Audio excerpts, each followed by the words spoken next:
Hello, everyone. Welcome to another episode of the 411 Ground and Pound MMA podcast. We are your weekly look into the wide, wacky, wonderful world of mixed martial arts. My name is Robert Winfree, and I am your host, per usual. On the agenda this evening, well, the last pay-per-view event of 2021 took place last night, UFC 269, and that's gonna take up the lion's share of what we talk about here, I think, for obvious reasons once we get into that. Oh man. Uh that we got stuff to kind of hash out here a little bit. There's going to be some serious fallout from this one, for better and for worse. So we'll break down all of the action from UFC 269. We will also preview the last event of the year for the UFC. This coming Saturday, the UFC has UFC on ESPN plus 57. So we'll get a full preview of that card. And then that's kind of it. There are a handful of news items attached to results from UFC 269 that I'm going to talk a little bit about, more in conjunction with the fights as they come up, rather than go through the card and then at the end of it say Dana White says such and such is next, is off, is blah blah blah. But I have been able to find a whole lot of individual news about outside stuff. We did get a little bit of a schedule at this event for the UFC, so we'll talk a little bit about that, but most of this is going to be UFC 269. So then the preview and then plugs, unless something crazy happens while we're recording. So with that out of the way, my other bit of preamble. I've mentioned before that we here at this show, and you all contribute, you all are the reason for this, I think, had a really good November. Saw a pretty big spike in growth for the numbers that we usually do. So, uh, I do want to thank you all very much for that again. I've been doing that a lot lately because uh, that kind of growth, I'm not going to wax too poetic about this, I promise, but that kind of growth is fairly, I wasn't sure I was going to see it, just to be quite candid. I do this because I enjoy it, and I know there's a few people that listen, but uh, hitting a pretty big jump in, subscribers and downloads and whatnot. Uh, wasn't sure that was ever really going to happen here. I've been kind of swinging this axe for a while. And at this point, I've kind of accepted that it's something I do because I enjoy doing it more than maybe because I ever get through the tree, so to speak. But we did hit a bit of a growth spurt, so I'm hoping to continue that. So if you're listening to this, please do give the show a review. If you're on Apple Podcasts in particular, a star rating and a review. I don't ask for 5 stars. I'm not sure this is a 5-star show. I know it's not a 1-star show. That's all I know. That's the only thing I know for sure. Better than a 1-star show. And if you could leave a written review, that would help a lot. So, to those of you that have done that, I thank you tremendously for that. Seriously. Anyone that hasn't, again, I'd like you to, but I can't put a gun to your head, make you do anything. If you're listening on any other particular platform, again, just subscribe, interact with the individual episode if that's at all a thing you can do. So if you're on YouTube, please do like, give us a comment if you're so inclined. Yeah. So please continue interacting with the product a little bit. Please share it around. Tell your friends, tell your enemies, all that good stuff. That helps us a lot here. Okay, so there's the preamble out of the way. If you were ever curious about whether or not I script these, I do not.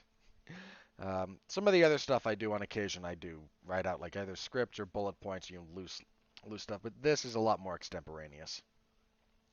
All right, moving on. UFC on UFC 269. Getting ahead of myself already. Last pay-per-view of the year. 2 title fights, 14 total fights. We lost 1 fight at the weigh-ins. We were supposed to get Matt Schnell and Alex Perez, which was a pretty good fight. Perez missed weight, and then Schnell had some kind of medical issue, so we went down from 15. But they blew through all the Fight Pass stuff. The early prelims, they motored through those things. which wound up being a bit ironic because they were pressed pretty hard for time at the end of the other set of the prelims leading into the pay-per-view. They were hurrying that along. But your main event for the lightweight title, freshly minted champion Alex. I don't know why I wanted to go Alex Oliveira there. Way different guy. Charles Oliveira. Du Bronx defeats Dustin Poirier via rear naked choke. A minute and 2 seconds into the third round. This fight was pretty much as good as we all thought it was going to be, at least for me. I had a great time with this fight watching it. I try not to root for fighters at this point because, one, they'll break your heart. MMA is too impossible to predict over a long period of time, and we will get to that in just a second. But also, I don't know. It's not that I don't have fighters that I like watching. I do. But I don't have a very healthy relationship with the sport in the sense that if I root for someone, I've mentioned this before, I do not get as big a thrill out of their success as I do negative out of their loss. So if a fighter I like loses and I've really cared about this, it really bums me out. Whereas if they win, it's not again, the dials are not even there. And consequently, I have done a lot of pulling back from rooting for individual fighters. That said, I was pulling for Poirier here purely in an emotional sense for one reason. Well, for a couple of reasons, but one, Dustin Poirier is one of the few genuinely good human beings that fistfights for money. They're few and far between. The combat sports in general, MMA and boxing in particular, they don't attract. I mean, Muay Thai too, but if you get like into the setups in Thailand and whatnot, but you don't really get a lot of great people. And they're not all, scum of the earth. They're not all criminals. I'm not accusing anyone of anything. But there's a reason that a lot of people who spend a lot of time around fighters, be they other fighters or media members or whatnot, there's only a handful of fighters that they kind of go to bat for as far as their character. And Dustin Poirier is one of them. So I wanted to see, a guy that I know is a good human being succeed. I think if Poirier had won, this might spoil a little bit of my potential year-end list. If Poirier won here, he was going to be my fighter of the year for 2021. Obviously, he lost, so not the case. I don't mind spoiling this because there's one event still, and I don't think any fighter on there has any chance of really making either of the main event fighters is really going to make a push for fighter of the year. Unless something weird happens before I write this thing up early 2022, my fighter of the year for 2021 is Kamaru Usman. You got 3 fights, you got 3 title defenses, you got 1 brutal knockout. That's going to be somewhere in my list for knockout of the year. Where exactly, I don't know. And I don't know how everyone else lines up behind Usman at the moment. But he's my fighter of the year for 2021. So, if Poirier had won, I would have given him the nod. They would have both been 3-0. Poirier would have beaten McGregor twice and then capped the year off by winning the title. Usman 3-0, 3 title defenses. I would have leaned Poirier because, frankly, I scored his rematch with Covington for Covington. And in a tiebreaker situation, essentially, it comes down to my thoughts on stuff like that would have kind of nudged Poirier ahead. But, he lost. The other reason I wanted him to win, Justin Gaethje is going to get the next shot at the title. Most likely. There's a bit of an open question here about Conor McGregor returning and potentially just saying, hey, I want to fight for the belt. I don't want to talk about Conor. For a very specific reason when it comes to this. Because I know the UFC might do it. I know they might take a guy who's got a whopping 1 win at lightweight ever in the UFC. I mean, seriously, Conor McGregor has won 1 fight at 155 during his entire tenure in the UFC when he beat Eddie Alvarez to win the belt. That's it. His next fight at 155, he was smashed by Khabib. Fight after that, he fought Cerrone at 170. He fights Poirier twice at 155, and he's finished both times. And they might still say, sure, have a title shot because you're Conor McGregor. And I hate that so much. I really, really do. So that's a bit of an open question as far as things go. But in all probability. So Gaethje's next. And I really wanted to see current version of Justin Gaethje against Dustin Poirier. I want that rematch. Their first fight was great. I love that fight. Seeing this version of Gaethje against Poirier would have been just hook that into my veins. Like, that's what I want. That's really, really what I was after. And we're not going to get it. And we might never get it. I'll talk about that in a second. So I was kind of pulling for Poirier and had a good first round. He won the round. He hurt Oliveira more than once. He got a good read on some of... Oliveira had a good read on stopping Poirier's shifting punches, which is what he's hurt a lot of people with. Poirier fights southpaw, but he's right-handed. And one of the things he's been doing a lot of and he's hurt a lot of people with this, including Max Holloway. The one punch that he really kind of stung Khabib with was this punch.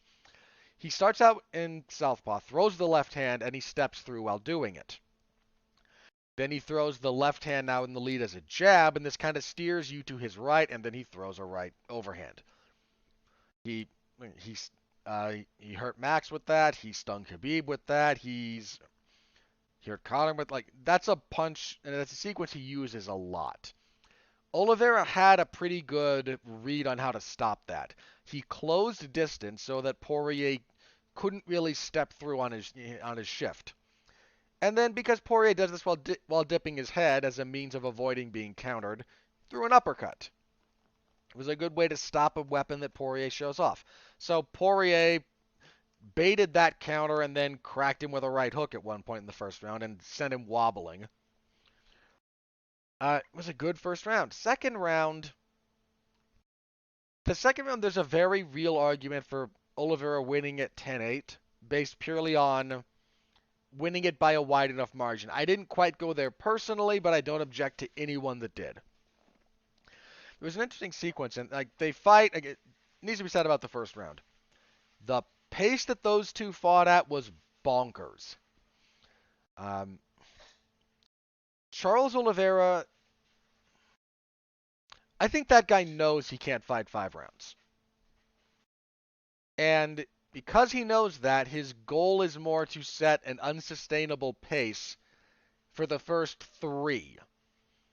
Because if he has to fight rounds 4 and 5, I don't know that he can maintain what he does in the first 3 rounds. Now, on the flip side, you've got to survive the first 3 rounds with that buzzsaw. He landed good knees to the body. He's really good about using a front kick to the body as well to just kind of harass you and sap your gas tank. His body work all fight was really good. So he deserves a lot of credit for that. His clinch work was good. He really just didn't want to be at the end of punching range. And it's very, very clear because he spent a lot of time in Poirier's face trying to mitigate his punches a little bit by smothering them and then collapsing into a clinch where he can throw elbows and knees. And he was effective with that. He did some nice body work, as I mentioned before. Second round, they wind up on the ground fairly quickly. There was a pretty decent triangle attempt by Oliveira. Poirier escapes. Oliveira switches to an omoplata. It was a triangle or an armbar. Forgive me, I can't remember which off the top of my head. And then he rolls for an omoplata. Now, he doesn't quite get the right position. The elbow of Poirier gets a little bit too far past the leverage point in his hips. But he grabs Poirier's hand and his arm to keep him in place. And there was a bit where he kind of got fingers inside the glove. I would really need some isolated footage to kind of look at that, and I haven't found it yet. It was So I'm not going to call it a completely dirty move by Oliveira because I would need evidence for that. But the gloves themselves, I mean, even if you have a perfectly legal grip, the end of the glove there is just makes it really really hard to kind of get your hand out of it. It's one of the reasons why defending rear naked chokes in MMA is so much easier than jiu-jitsu. If you watch even some really good jiu-jitsu guys who fight in mixed martial arts struggle to finish rear naked chokes at times because the gloves just make defending so much easier. You've got that big thing on the end of their hand that's secured to their hand by, Velcro and tape and the whole 9 yards. It can make hand fighting really, really difficult. So if that's all that was run into there, then that's the fight game. But as Oliveira had a hold of this arm, Poirier's trying to stand up and pull free. He doesn't want to be here. And he's trying to pull free. Oliveira starts kind of tipping his weight forward and then scoots, tipping Poirier's weight more forward. And then he scoots towards the back. And at this point, Dustin Poirier does kind of a forward roll and gets and pulls and basically gets Oliveira on top of him in full guard. And I think he was trying to avoid having his back taken. As Oliveira, because he didn't show even a hint of this when his arm's straight, he's kind of trying to pull it out, and he's fighting over that position. As Oliveira starts moving behind him, Poirier said it, and this is a universal truth. The last place in the world you want Charles Oliveira is on your back. I think he made a calculated risk at that, a gamble at that point. I cannot afford to have this guy take my back. He's too good from there.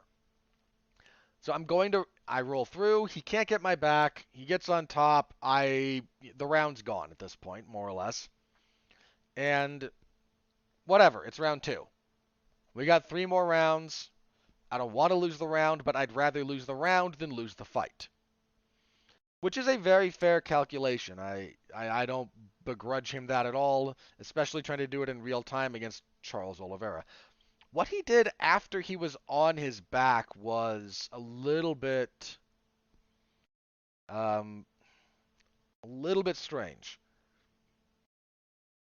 Because Poirier he went to a body triangle from the bottom first. He was trying to stall out. That was pretty clear. Unfortunately, if you're trying to stall out from the bottom and your referee is Herb Dean, and it was for this fight, the first time Herb stands you up for an activity, it takes a while.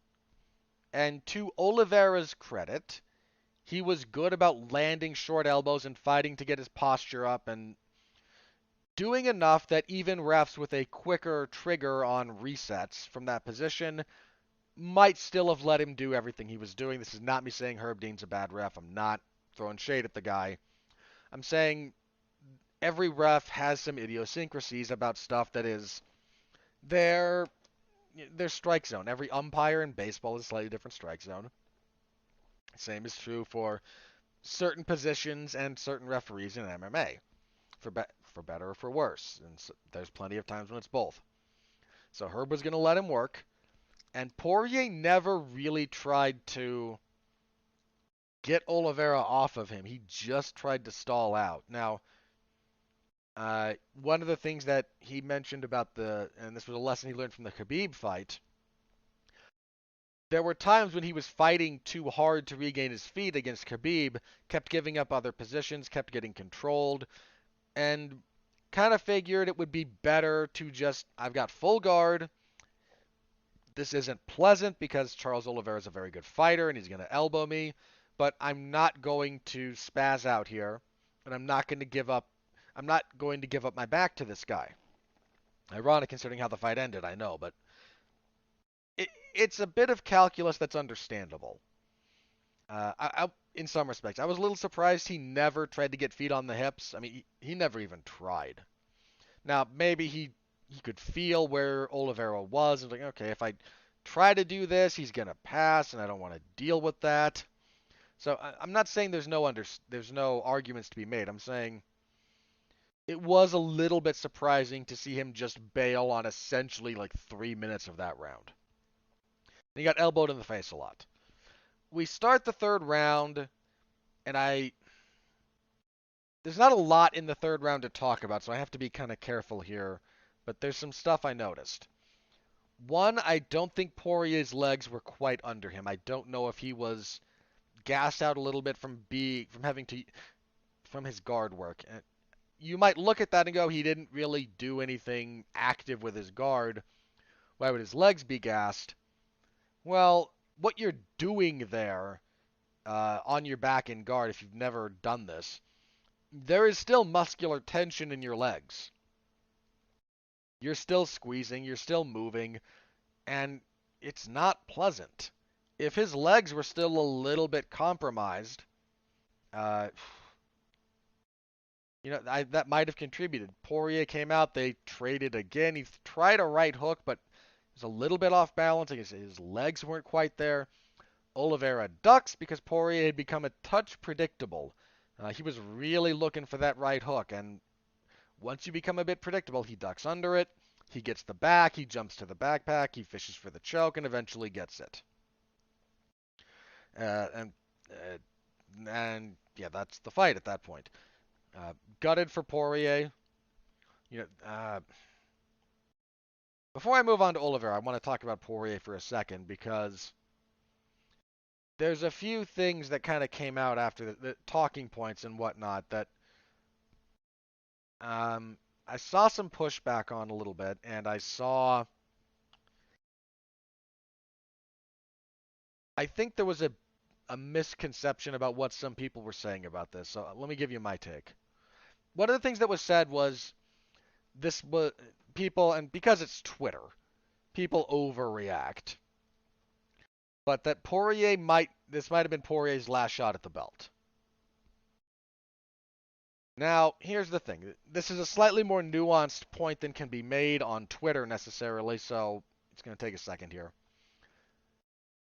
This is not to say that Dustin Poirier is not a good enough fighter to get back to the title picture. He is, based on all available evidence.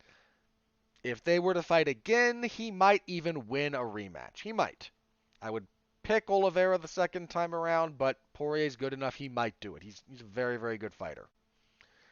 Here's the problem, and here's what I think some people mean when they bring this up.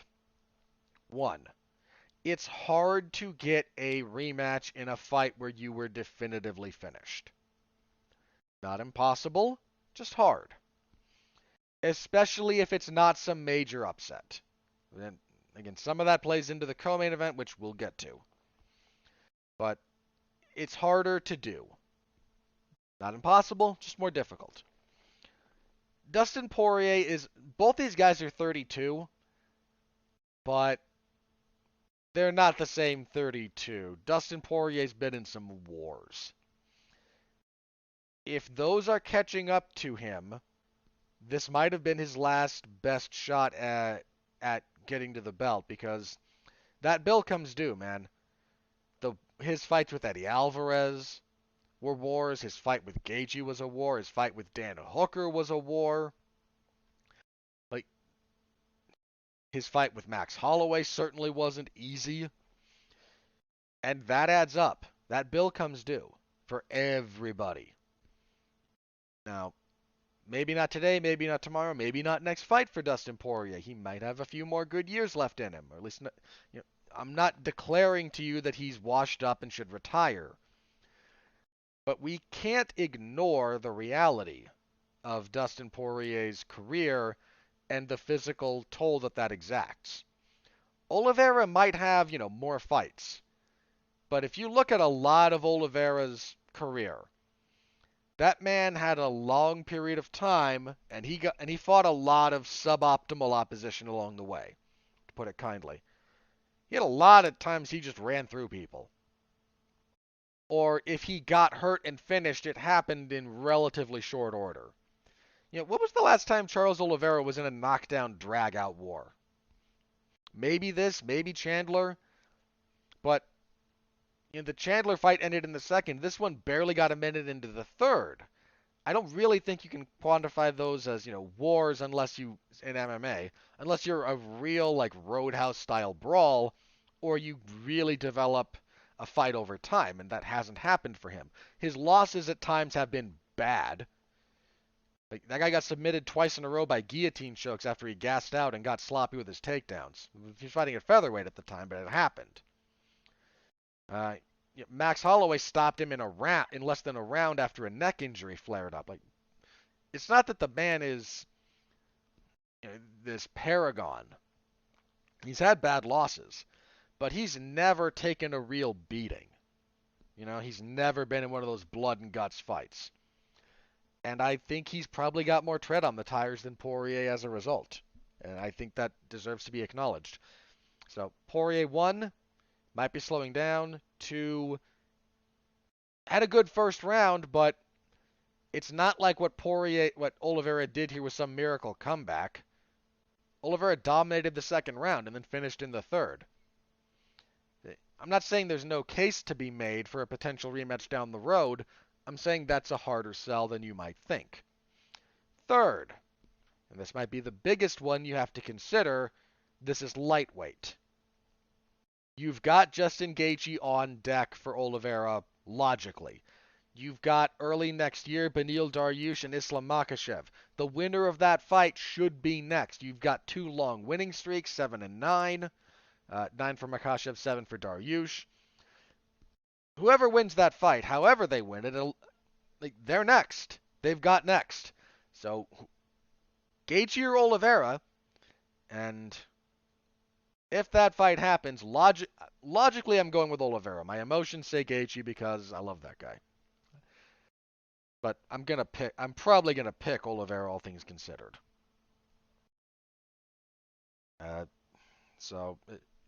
That's my inclination at the moment.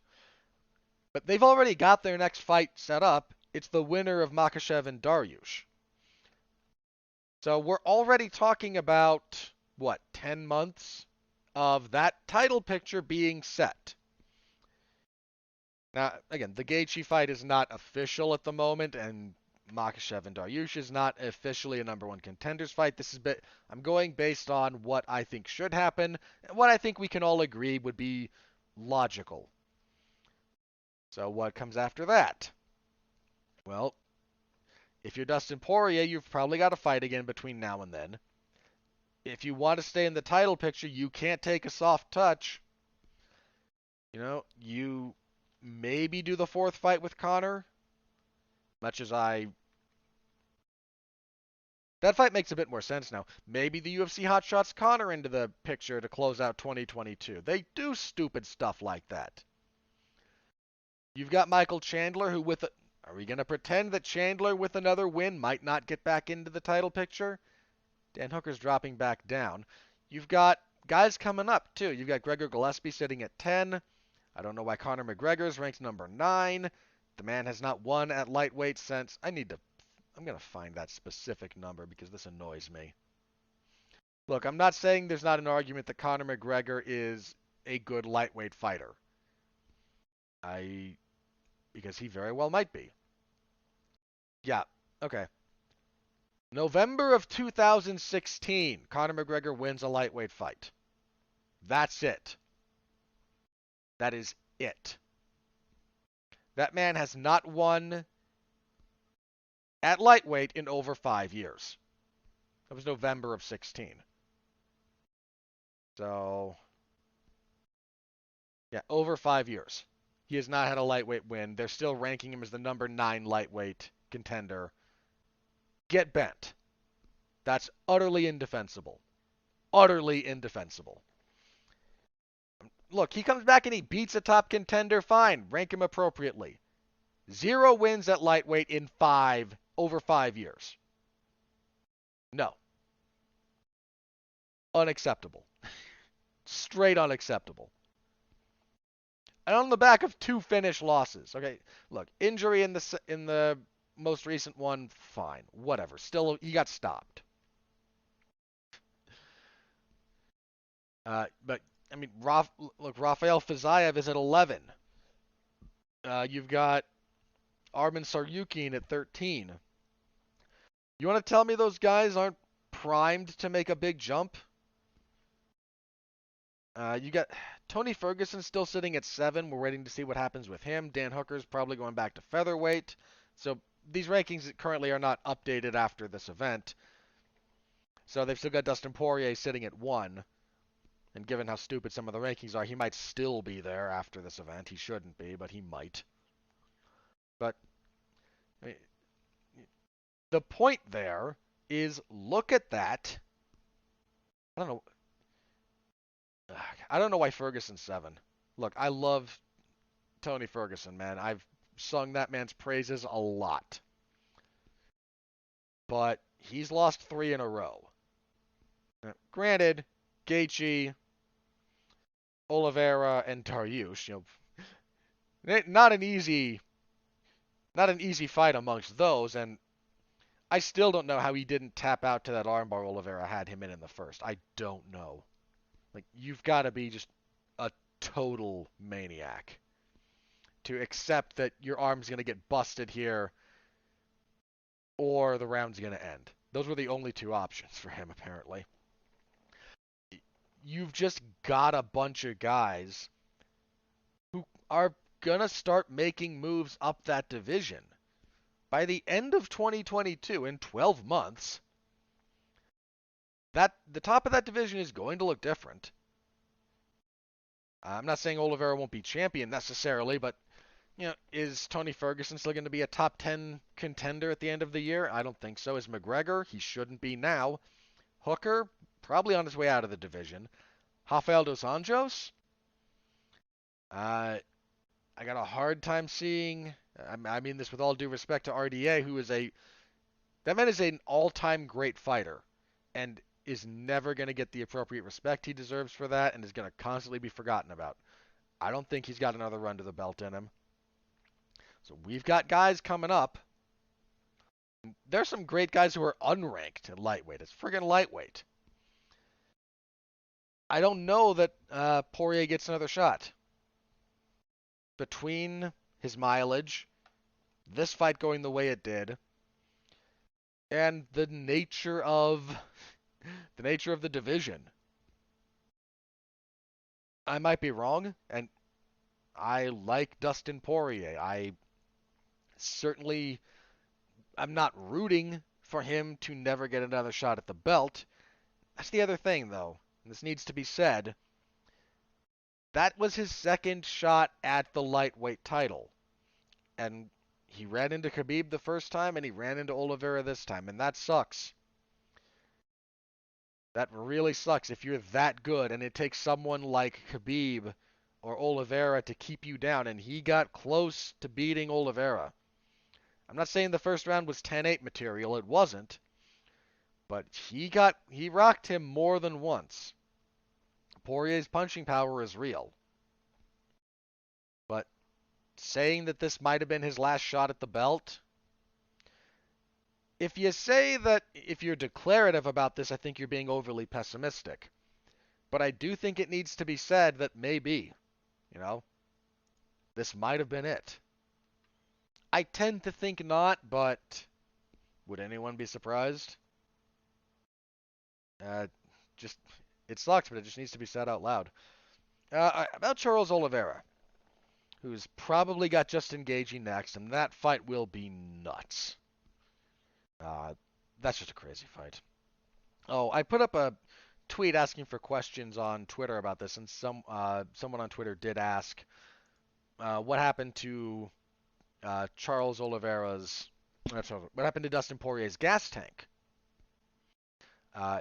He was kind of looking up at the clock in the first round. And this is a guy who's been 5 rounds multiple times. He's been, in all kinds of wars. Why was he sort of huffing and puffing and then not quite there, when the fight ended in the third? Couple of things. One of the things this person pointed out was the body attacks of Oliveira. They were nasty. Sharp, sharp knees and constantly stabbing him with front kicks. That takes a toll. I think his legs suffered a little bit in the third because he was having to do so much of guard retention in the second. And it wasn't scrambly guard retention, but you've got to maintain. Your legs are just kind of straining. Maybe not maximum, but they're not comfortable. So I think that played a role. I don't give too much credence to someone looking at the clock the way other people do. under a few set of conditions. One being if it's the first round. I tend to think sometimes fighters just need to get their bearings that maybe they don't have. Second is the pace of that first round. Fighters can, especially like very experienced fighters, they've got a very good internal clock about about the round intervals. So you find a boxer and you ask him to give you, I say start, you say stop when 3 minutes are up. They can be they can be pretty accurate to that. Like they'll be accurate. There was that kind of clip of Tony Ferguson cutting his own interview at about the 8 minute mark, saying, I know it's been about 8 minutes because I know my rounds. Yeah, fighters can do that. Uh, but a lot of their internal clocks, when it comes to the fight itself, are predicated on a lot of internal metrics. Some of that has to do with volume output. Uh, some that in particular, like I want to do X amount per round. So when I hit certain milestones, I tend to think maybe I'm getting towards the end of a round. Anytime you see a fighter that has to fight really outside of their pace and outside of their comfort zone in that respect, you might find them looking up at the clock just because they've hit certain markers internally that usually signal I'm about here. And they wish to confirm that because things don't look necessarily like that's the case. The pace these two fought at in that first round was I said this at the start of this fight review. That was nuts. I think Poirier fighting at that pace hit some internal markers about I should be about here and double checked it. Now, whether that's a good sign or a bad sign, I don't know. But I think that's a bit more what happened. So that's my thought there. And I don't think that Poirier's gas tank is completely abandoning him, but I think he threw a lot in that first round. He threw a lot of headshots, and they did it at just a ridiculous pace. Neither guy usually fights at that pace. Oliveira upped his pace a bit for this fight, I think very, very deliberately, to try and counteract Poirier. So, my 2 cents on that. So about Charles Oliveira, that man is on a great run. Now, his current winning streak is a little bit. I mean, it's long. Dude last lost in 2017 when Paul Felder elbowed him through the mat. That was a great win by Felder, by the way. If you haven't seen that fight, well, he hasn't lost since then. He's won what, 9,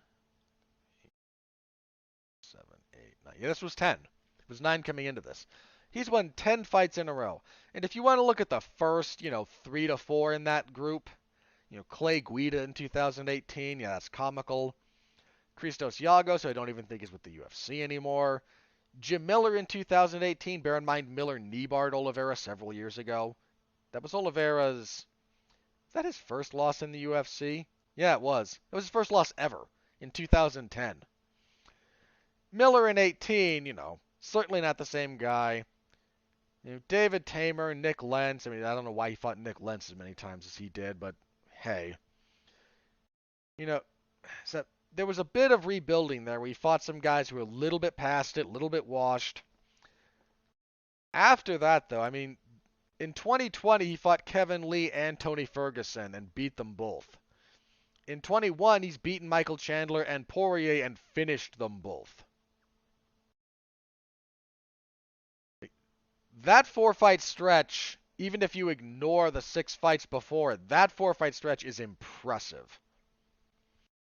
Not a lot of guys finish Dustin Poirier. It's really rare. He should, by all logic, he should have finished Tony Ferguson.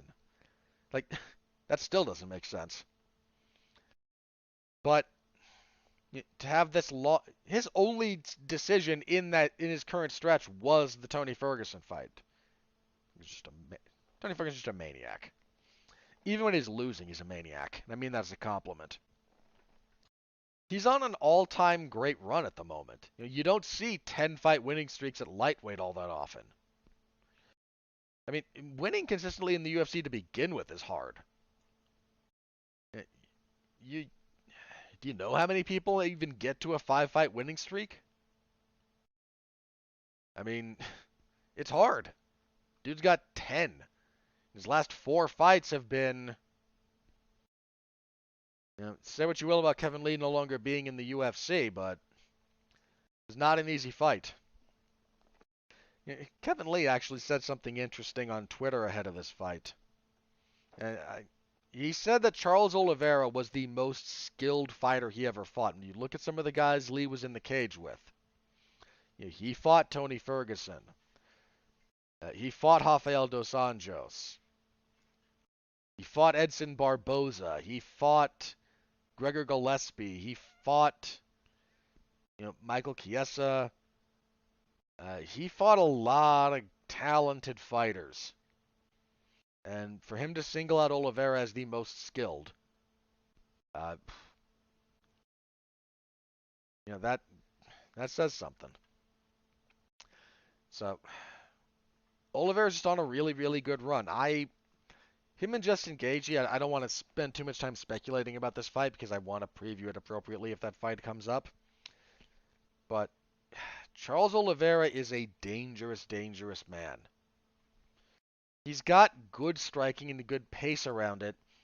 His whole game is a bit more designed to incentivize you to make mistakes, let him close distance, and then drown you with his exceptional jiu-jitsu. That guy for MMA that's a trump card, right? When you're that good at jiu-jitsu and you can make it work that consistently, that's just a bullet in your... That's not just a bullet in your chamber. A lot of guys in MMA are okay at jiu-jitsu. Could they smoke me or you? Depending on who you are. I assume so. But how does it manifest itself in the cage when they fight? You don't see a lot of great submission artists. They're kind of rare. Oliveira has made that a dangerous weapon for himself. And I mean, if he fights Justin Gaethje, Gaethje's going to be kicking at his calf, and Gaethje hits really hard. Like some of the punches that Poirier caught Oliveira with, if Gaethje catches him with those, I mentioned Poirier's punching power is real. Gaethje hits harder than Dustin Poirier. I don't feel that's a controversial sentiment. If Gaethje's able to tag Oliveira the way Poirier was, I think he'll go to sleep. Or at least be so badly hurt he can force the finish. But as soon as those two tie up, assuming they do, if that hits the mat at all, what's Justin Gaethje going to do to Charles Oliveira on the ground? The skill differential there is just enormous. So, I don't know ultimately where Oliveira's title reign will go or where it will end. If he gets by Gaethje, for the sake of argument, you got to fight the winner of Dariush and Makhachev next. I don't know what him and Islam Makhachev looks like as a fight. That's not to dismiss Dariush's chances of winning. That's just to say, will Makhachev be the guy to beat him? Would you be shocked if he was? I mentioned this to a friend of mine, and I think for a long time, this has become a more popular sentiment lately. For a long time, and I was part of this, we all wanted to see Tony Ferguson and Khabib because we thought Tony might have been the guy. At this point, I think it's fair to assume there was never really a point when Tony Ferguson would have been the reliable guy to beat Khabib Nurmagomedov. There might have been certain points in their careers when it would have been closer, but for whatever reason, that never quite came together.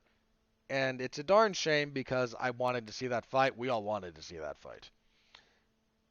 But, might not the real interesting fight for Khabib have been Charles Oliveira? Now, there was no reason to make that assumption until very, very recently. Let's be clear about that.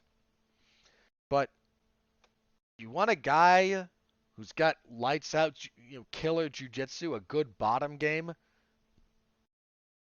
Sharpen the clinch.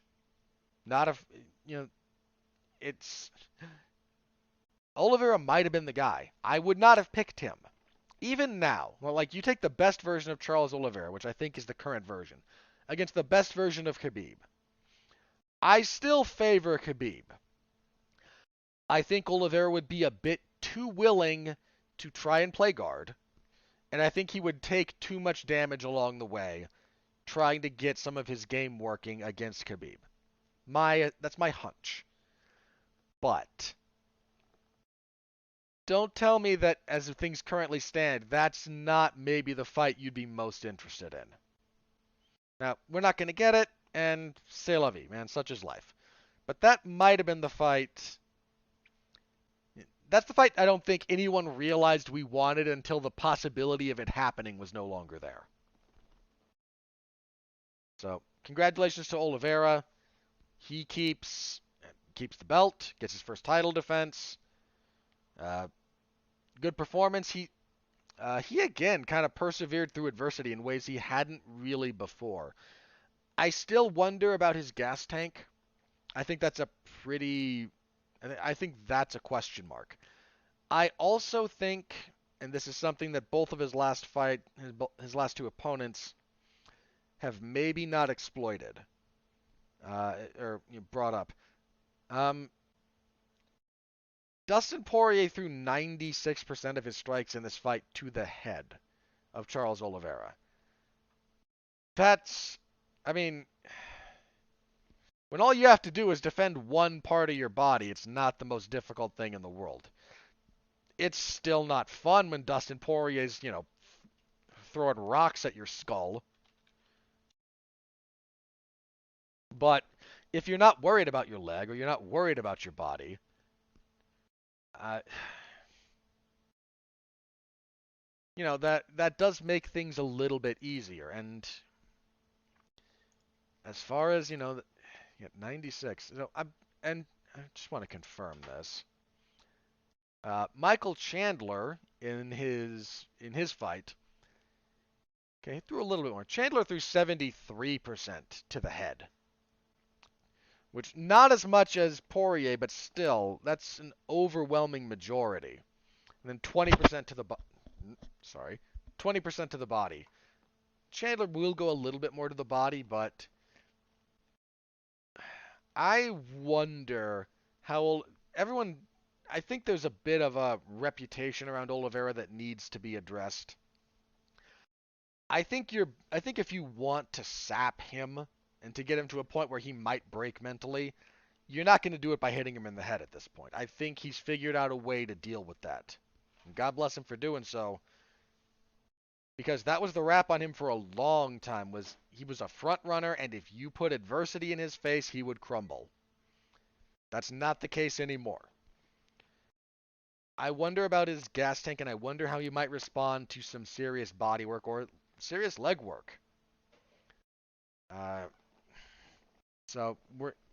Gaethje will answer one of those questions. That man will chop your leg up if you give him half a chance. So I'm curious about that, but at the moment, he's still the champion, and I think he deserves to be favored in his next fight. Whether or not I pick it for him or against him is not always a matter of the odds, but he's on a great run, and it deserves to be acknowledged.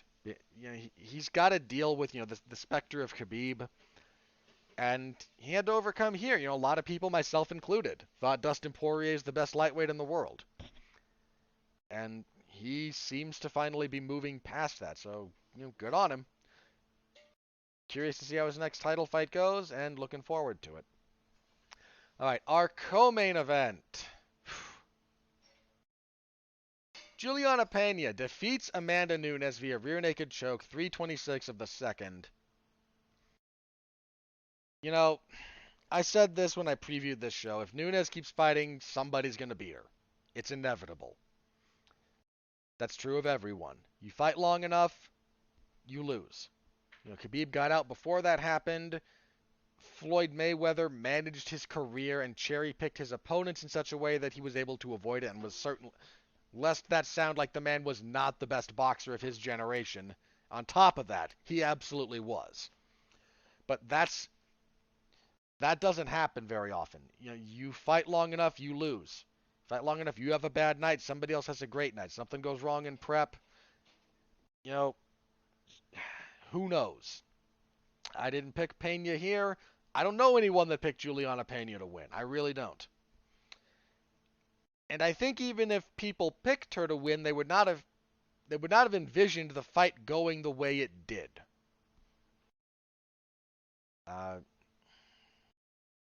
And I'm not even upset about getting this one wrong. Sometimes I got down on myself, for example, about the Holly Holm beating Ronda Rousey thing.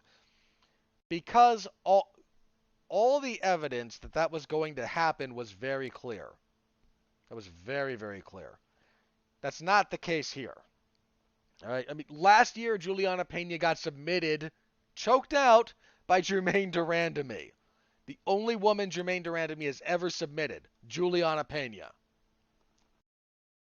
So I am not beating myself up over this one in that particular respect. First round, all Nunes gets into a bit of a brawl, and here's where I knew. This might sound weird, but hear me out, because I mentioned this last week. I didn't know, even looking at this moment, I did not think Amanda Nunes was going to lose. Let me be clear about that. But it was the moment when I went, okay, this is not going to quite go the way her last few fights have gone. I said last week, watch what happens the first time Amanda Nunes punches someone in the face. Their reaction will tell you a lot. Because a lot of the women that she's hit, their eyes get big, and they don't know what to do. In the first round, Julianna Pena Nunes sits Pena down with a right hand to the face. Commentary erroneously called it a jab because Daniel Cormier is not very good at his job. Sits her down, full punch, right to the face. And look what Julianna Pena did. She did not panic. And that's your big indicator right there that, okay, this is not going to be a blowout. And Nunes gets on top and spends the rest of the round mostly in top position, not doing a lot of damage. Second round, Pena induces this sloppy brawl. I mean, if someone came into your gym striking like Pena did here, you might throw them out. I exaggerate because, of course, you're not going to throw anyone out who's paying. But you get my point. She was flaring her arms on every punch, and she's not moving her feet all that well. Doing a little bit of shoulder rolling, but I think her face got busted up. It's not like Nunes didn't hit her. Her left eye was swollen up pretty badly. Like, she got hit. And to her credit, Pena is very durable, not only mentally but physically. She didn't break mentally. Her body didn't shut down on her. And that's a big deal. That is certainly not nothing. And Nunes gasses herself out in this stupid, sloppy brawl. Gets forced to the clinch, gives up her back. She gets choked out without hooks in. Like, she goes to the turtle. She's just done. And even without hooks, like, there's a myriad of ways to defend yourself in that position. She goes to none of them. And taps out 3/26 of the second. I mean, she got hit again. They hit each other a lot, but look whose face was worse off. I mean, Nunes clearly hits harder. She just got hit enough, and then wasted so much energy throwing the. There was no diversity in her offense. Nunes isn't the biggest kicker in the world, but she usually will sprinkle them in. And she just, all right, here comes the right hand, over and over and over again. And she threw it so hard and so often that she gassed herself out. This was, if you want to know why certain people, myself included, were looking at Valentina Shevchenko as possibly being someone who should be able to beat Amanda Nunes, it's because we kind of thought she might induce this. Nunes' gas tank is still a bit of an issue. It always has been. She found ways to work with it, either by forcing the fight to be contested at a pace that she knows she could keep, or just by her opponents being compliant in that particular aspect, or getting them out of there fairly quickly. If you can't fight in the 5th round, it's not a big deal if you're stopping everyone, in the second, right? But it's always been something of a weakness, and it was really on display here. She just didn't like getting hit too much, couldn't find a good counter, and seemed to just kind of check out mentally and physically. One of the biggest upsets you're going to find. I don't know where it ranks statistically, because odds determine how big an upset is. And don't get me wrong, Nunes was like a minus 1100 favorite by the time they got into the cage. Like, it was big. There might have been bigger, but I think more if you look at like expectations, it's still not the biggest. If we're talking just not numerically, right? Like not what the actual odds were, but if we just want to talk about expectations, this still might not be the big, this is not the biggest. It's up there. I think a bigger upset if we're talking expectations. I watched Matt Serra beat George St. Pierre. That's a thing that happened, and I was watching when it did. And Matt Serra TKOing George St. Pierre in the 1st round is still one of the... Serra winning would have been a shocking result no matter how he did it. Stopping GSP with strikes inside of 5 minutes? Nobody. I mean, Matt Serra's coach. That's it. Nobody saw that coming. I remember, you guys may not know the biggest I think one of the biggest numerical upsets in history by the odds. Might still be the biggest. You may not remember this fight even. I imagine a bunch of you weren't even fans at the time. Not to be the old man telling you about back in the day, but Little Nog, Antonio Rogerio Nogueira, got knocked out by a fellow named Remy Sokaju, who was in the UFC for like 5 fights, not too long after this. That, I think statistically, is still the biggest upset in MMA history. Because Little Nog was one of the best light heavyweights in the world, and this nobody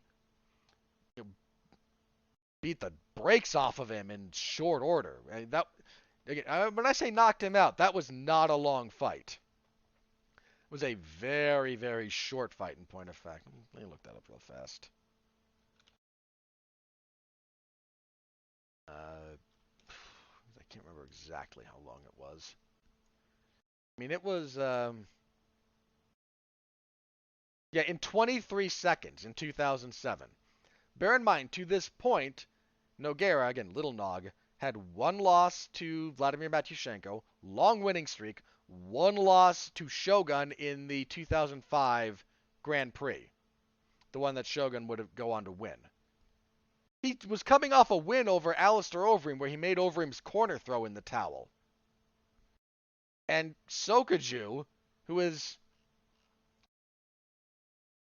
in his 4th professional fight, and by the way, the fight before this at a WEC event in 2006, knocked out in the 1st round by Glover Teixeira. Shout out to our current light heavyweight champion back in 2006 in the WEC. That, I still think, is the biggest upset in, numerically, again, by the odds, in MMA history, because, but, this happens in MMA. Somebody gets on a run, and sometimes the end is somewhat foreseeable. I scored the second fight between Demetrius Johnson and Henry Cejudo for Demetrius Johnson, but is it really that shocking that Henry Cejudo was the guy to do it? Is that shocking? Not especially.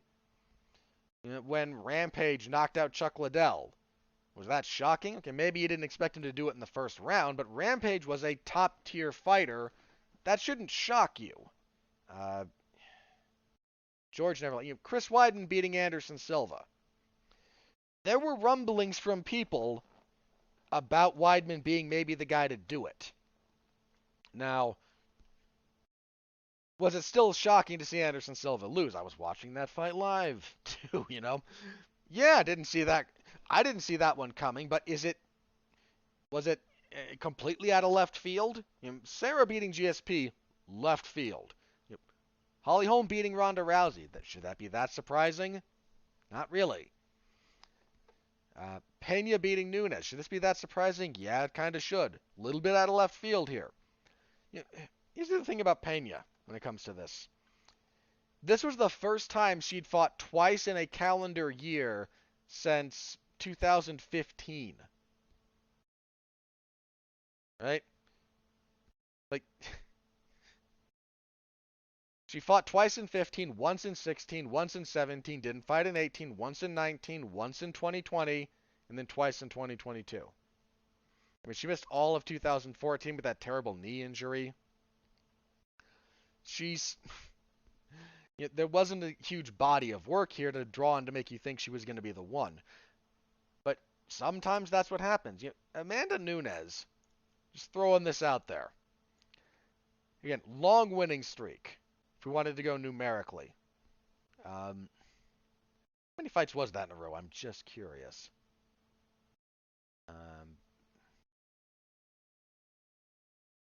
Here's the most wins by a woman in the UFC. 12? 12 fights in a row. Double check that real fast. 1, 2, 3. Yeah, 12. She won that bantamweight title from Miesha Tate at UFC 200 in 2016. That woman held that belt for not just 2016, July of 2016. She held that title for 5.5 years.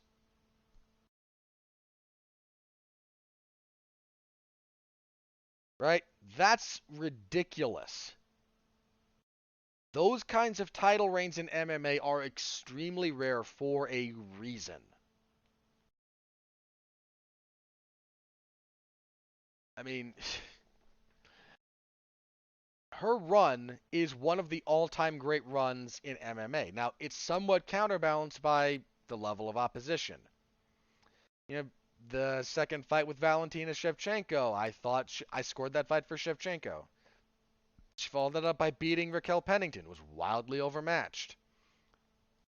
She bounced up to featherweight a handful of times. So, but that's still what's the softest touch on her resume? Either Felicia Spencer or Megan Anderson. When she in 2000, she lost in 2014 prior to this fight. Her last loss, 2014 to Kat Zingano. She beats up Zingano for 2 rounds, gasses in the third, gets stopped. Her fight after that, she basically sends Shayna Baszler into professional wrestling. I think that was Baszler's last fight. No, she had one more. That was her last UFC fight. She leg kicked Shayna Baszler out of the UFC. She had one fight at Deep, and then a couple of years later, and then was on to professional wrestling full time, which she seems to be quite happy doing. And I know because I cover professional wrestling, so I've seen her stuff. So I certainly have no ill will towards her as far as that goes. But she sent her out. She beat Sarah McMahon pretty handily. She got by Valentina Shevchenko despite giving up the 3rd round in their fight. Then she wins the belt. There's not really an easy fight. Some of them we think that way because because she's so much better. And sure, Felicia Spencer, who just retired this last week, or Megan Anderson. Okay, women's featherweight is not a real division. But okay, Raquel Pennington, yeah, all right, horribly overmatched. But she knocked out Chris Cyborg. She knocked out Holly Holm. She beat Germaine Durandamy a 2nd time. Okay, again, the Shevchenko fight, close. But she made enough of a case to win. That's a great run. She's still the featherweight champion. I don't know what they're going to do with that. It's one of the things about this fight. Look, you want to know the biggest loser coming out of this fight? Might be Kayla Harrison, who was cage side for this fight. She's in contract negotiations. Earlier this week, the UFC said they would like to bring her in. Kayla can make 145. It's not an easy cut, but she can do it. She's done it before. They were pretty clearly looking at doing Kayla Harrison and Amanda Nunes. And Kayla Harrison might have been able to do this to Amanda Nunes. Just throwing it out there. That fight might be gone. They might do an immediate rematch. Now, that would be based solely on Amanda Nunes and her body of work. Right? Because you lose, and you lose this badly. This was a pretty bad loss.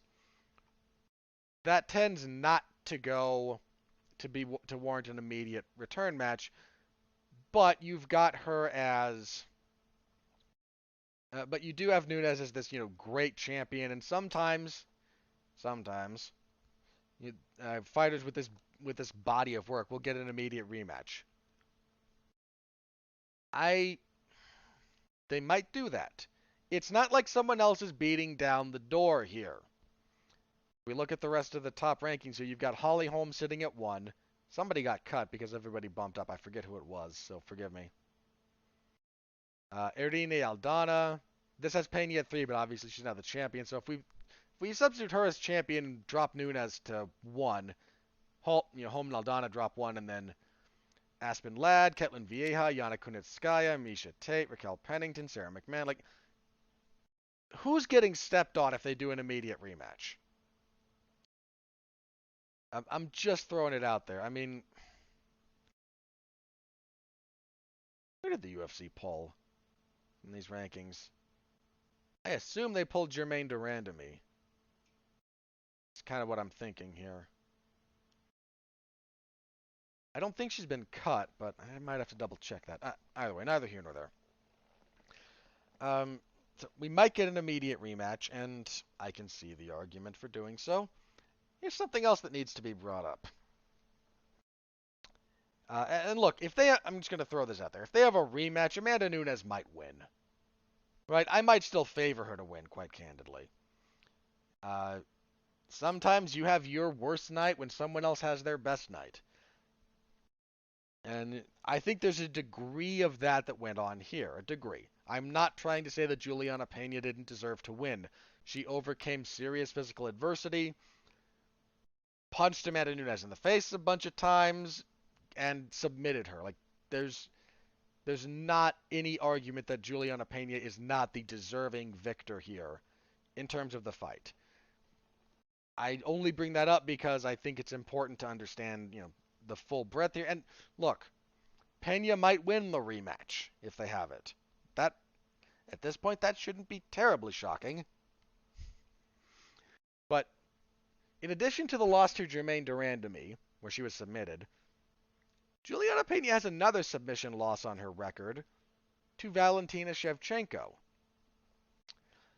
If Nunes doesn't want an immediate rematch, or they can't do it in a timely fashion, which might be the case, this might open the door to Shevchenko coming back to bantamweight, and I would favor her to beat Pena again, candidly. And we might get Shevchenko as a simultaneous 2-weight world champion. I'm just throwing that out there. That is not at all outside the realm of possibility as things currently stand.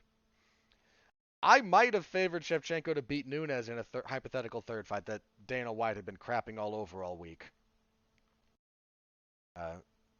Shevchenko in a rematch against Pena? I wouldn't even have to...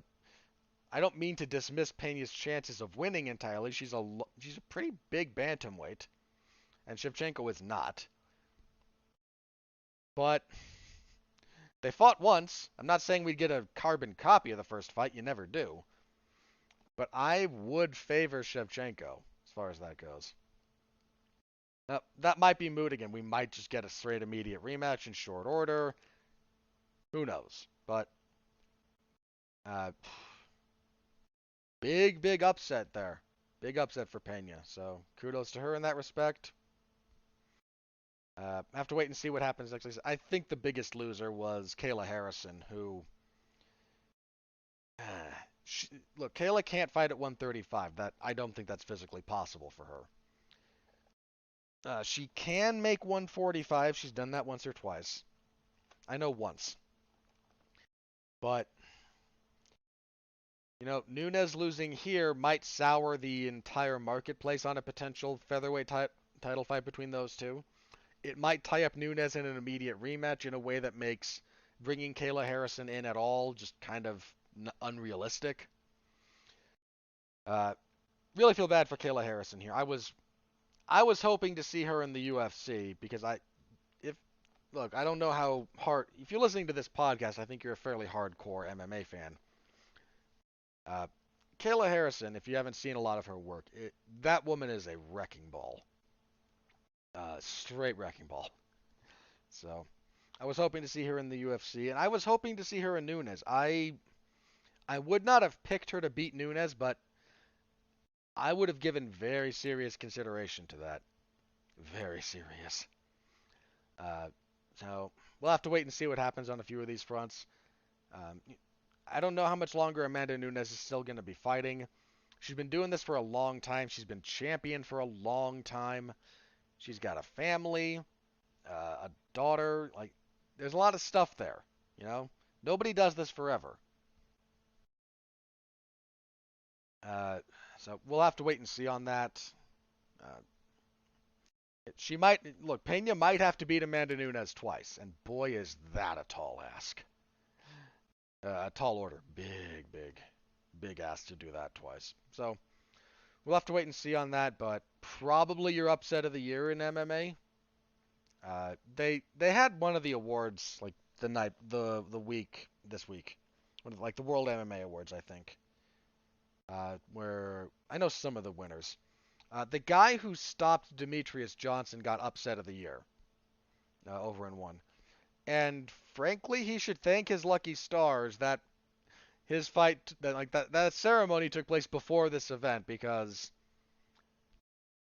would not if you do upset of the year as an award for 2021, I don't think there's a look. There's other upsets. I mean, Demetrius Johnson getting stopped was a big upset.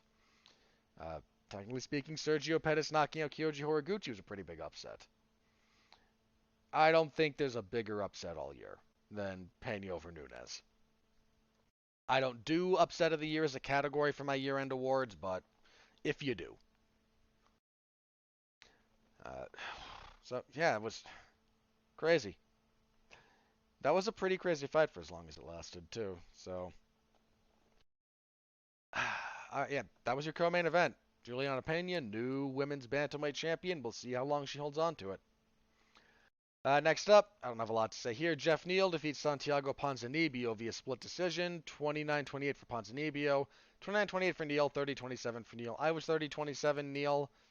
I don't hate 29-28 either way. The first two rounds kind of sucked. This was not a very good fight. I have gone so long just talking about I hope you'll all bear with me. But those first two fights were a lot to unpack, and I do still have other stuff to talk about here, so I've got a long one. If you're one of those people who uses this podcast to like put your kids to sleep, this one will do it. We're gonna be here for a bit. Flyweight. This was a rough one. Kai Kara France defeats Cody Garbrandt via TKO punches, 3:21 of the first. Man, oh man. I'll say this about Garbrandt at flyweight. He didn't seem to have a problem with the weight cut.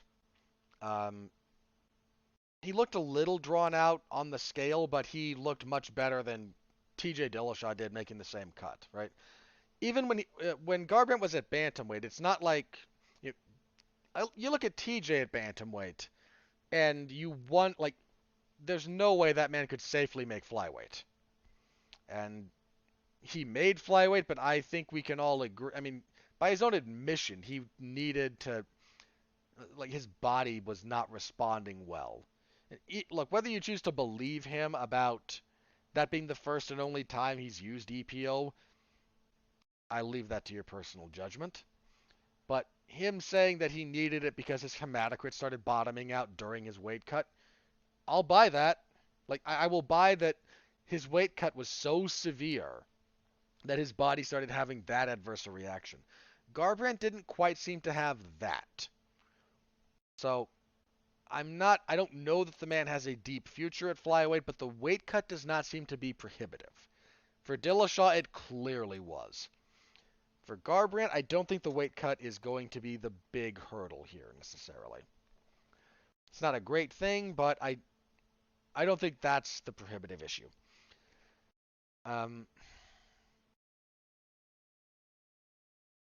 Garbrandt's a bit chinny, and that's been true for a while. Now, I don't mean that he has a complete glass chin. I don't think that's true. There are some cases where he ate pretty decent shots and stayed upright. Pedro Munoz, he and Pedro bombed on each other, and it took a bit before he went down. The head kick that TJ landed on him in their first fight. If the guy had a compromised chin, he would have been out from that kick. He got up and he fought back. So when I say he's a little bit chinny, it's not that he goes to sleep easy. It's more that he gets rocked. And I heard Luke Thomas say this, and I think it's true. I hadn't thought about it in this context. Cody Garbrandt gets hit. It's not that he gets hit a lot. And people can find him. It's that when he gets hit, it's clean. Right? Look at the punch Kai Kara-France landed on him to start this whole thing. That right hand was clean on the button. Whether you've got a good chin as an objective metric or not, that punch from Kai Kara-France to any flyweight, if he hit Davison Figueiredo's kind of got a cinder block head. Right? That guy, I don't know how many times I've seen him ever hurt with strikes. If you just let him hit you, if you let Kai Kara-France hit you like that, even if you've got a world-class chin, you're still going to have a bad reaction to that punch from that guy landing in that way. The fact that Garbrandt's chin maybe, isn't made of granite, it adds to it, but it's so far down the list of priorities in this respect that and it really is, like, there's so much else going wrong that the fact that his chin is is not the best is not the biggest thing you have to worry about here. Is kind of the point. He's still got power. He's a good wrestler. He tried to I actually liked the takedown he shot on Kara-France here after he got hurt. It was fairly well timed. The angle was a little bit off, and Kara-France sprawled and reset and eventually got him out of there.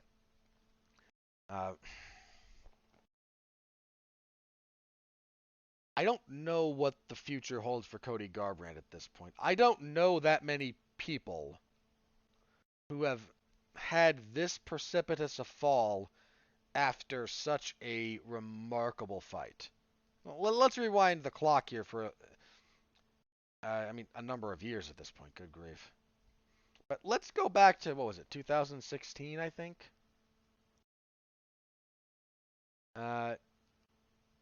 Yeah, let's go back to 2016 real fast. So, December of 16, so almost exactly 5 years. Hang on, was my math off? No, June of 4.5 years for Nunes? I might have been. If you're screaming at me that my math is wrong, hang on, just give me a second on the Nunes thing. Yeah, if she went July of 16 to December of 21, that is 5.5 years. Right?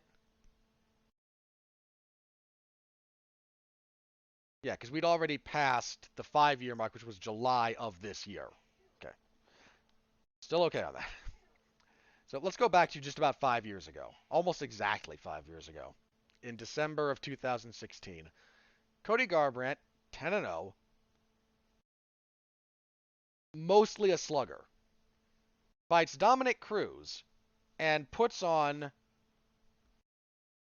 one of the most spectacular performances you will ever see to claim the bantamweight title. I mean, it's an utterly remarkable fight. And then fights TJ Dillashaw over a year later. He had some kind of injury, I think. So almost a year later, so not over a year. November of 17. What did he have, right? He had some kind of an injury, I think.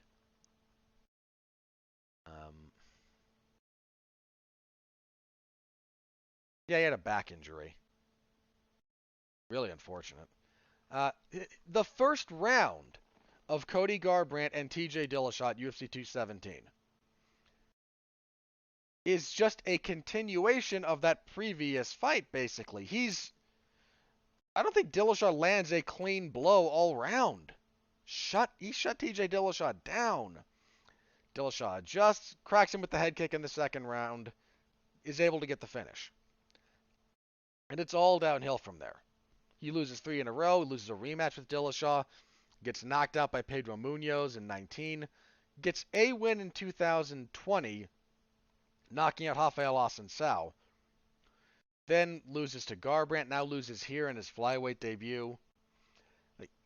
I don't know that many people that have had that great a performance. And then, so if you give him 30 minutes, right? 25 against Cruz, first 5 against Dillashaw. That version of Cody Garbrandt at bantamweight might be unbeatable. I absolutely mean that. But then it all comes falling apart so quickly. Here's one of the problems I think he switched camps a bit ago. As he was Team Alpha Male, forever. I don't think he fights out of there anymore.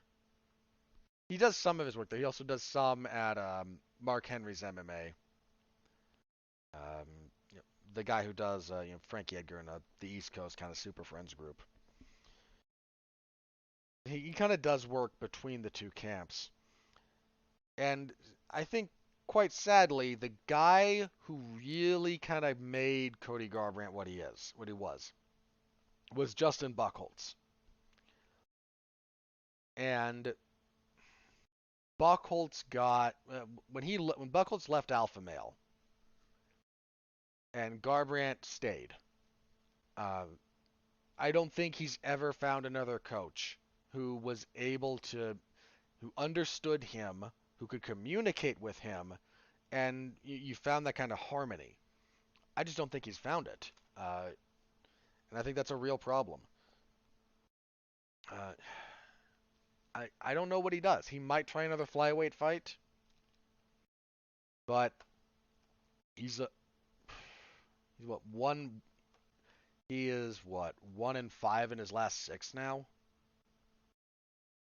Yeah. Crazy to think that 5 years ago he beats Dominick Cruz, and on this night he gets violently stopped in the first round, and Cruz, who we'll talk about when we get in a minute, has a truly stunning, in many respects, a truly wonderful performance of his own. To remind everyone that Dominick Cruz is still someone in the bantamweight division that you need to pay attention to. Biggest win of Kai Kara-France's career by a mile. Even with Garbrandt being, damaged goods, for want of a better word. What was his biggest win before this? Let's see. He's fought at atomweight. Huh. I mean, not often, but Kara-France has fought at 115. He returned to the UFC. He got into the UFC at flyweight. He's been there, but what a split. decision. He lost to Brandon Moreno, the current champion, in 2019. If you remove Cody Garbrandt, what's his biggest name value win? I don't think I don't think there's a great one there. They're quality wins when you get into you're building yourself up, right? Beating Holly and Paiva, Mark De La Rosa, Tyson Nam, Rosario Bontorin, like those aren't bad wins in some kind of like, oh, well that win aged like milk. Right? You don't have that, but you don't have a standout biggest win of your career. The biggest fight prior to this probably would wind up being the Brandon Moreno fight, and again, Moreno won, current flyweight champion. Uh, this was a big win for Carter France, who seems to finally be finding himself in the UFC. He knocked out Rosario Bontorin the fight before this, stops Garbrandt here. He's going to be due. Where was he at flyweight? Second. He was ranked coming into this. He was number 6. He already has a loss to Brandon Royval, but God, they're doing a third fight. They're doing the trilogy fight between Romero and Figueiredo in a move I don't like. What's Askar? He's gonna fight someone like Alexandre Pantoja, currently at 3. Perez was on this card against Schnell. Perez currently sitting at 4. But he's gonna fight someone near the top. This was a high profile win for him. So really good win for him. And like I said about Garbrandt, I don't know, man. There's so much. There's just so much there. I don't even know how I would start. Like, I mean, I don't pretend to be a coach here. I'm certainly not good enough. But I don't really know even where you could kind of start with him. His last few fights, he's been gun shy. Look at the amount of backing up he does. The amount of circling. It used to be that if you hit him, he got really aggressive. Buchholz would talk all the time about trying to get him to stay centered, to stay calm. And that being one of the keys to getting the best out of him. Now he just seems... It's just hard to get him to really kind of... He might be a little bit... what's the word? I hate to say he might be washed. But if you're not really... You don't have to be an aggressive fighter to be, in your prime. But if you're not willing to be the aggressor, at least some of the time, and if you're not willing to throw a whole lot, I don't know. I don't know, man. His career is going to go down more like a shooting star than anything else. Something bright and amazing for a brief period of time. That's just kind of where I think we are. All right, and kicking off the main card, Sean O'Malley defeated Holly and Paiva via TKO punches, 4:42 of this first. I don't have a lot to say here. Sean O'Malley is... There was some quote that... What did I saw Dana say? Compared someone else to... Like someone else was compared to Sean O'Malley. He's kind of throwing him under the bus a little bit. Because O'Malley is... He's taken a very... Let me be clear about what I'm about to say. I'm not asking you to be a fan of the guys. If he rubs you the wrong way, he rubs you the wrong way. I don't care. But his stance at the moment is I get paid the same if I fight a contender or I fight a tomato can. So why would I want to fight a contender? And, he's not wrong. I think it needs to be acknowledged. He's not wrong. His paycheck is the same. So he's trying to angle for more money. And I don't blame him. Every fighter on the UFC roster is significantly underpaid. I've been over that a lot. So I'm not going to rehash it here. This will probably get him ranked. Paiva was, I think, 15 coming into this, which was a dubious ranking for Paiva to begin with, but such is life. I mean, he did the thing after his last fight where, everybody's ducking me, etc., etc., and it was clearly just for show. Uh, he wants more money for bigger fights, and like I said, I don't blame him. I don't quite, I still don't quite have a good feel on O'Malley. On some of his stuff I do. He is he's a very long bantamweight. He's tall and long for the division. He's got power. He's pretty good about his shot selection and finding openings. I think they haven't put him in there against a wrestler yet for a reason. I mean, who's he fought in the UFC? Hang on. Yeah, he's not fought. Like, the best guy he's fought in the UFC was Marlon Vera, and Vera stopped him. Since then he fought Thomas Almeida, who's washed, a guy who barely got into the UFC, and he beat the crap out of him. And here, Paiva, who's not a top 15 bantamweight by, I think, any reasonable definition thereof. I don't know why Paiva was ranked. I'm going to be candid. No idea. He was ranked at flyweight. Hang on. Which would be stupid, but he might have been. Why did he appear ranked?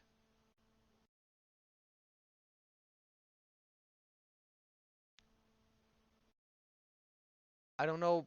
That's really weird.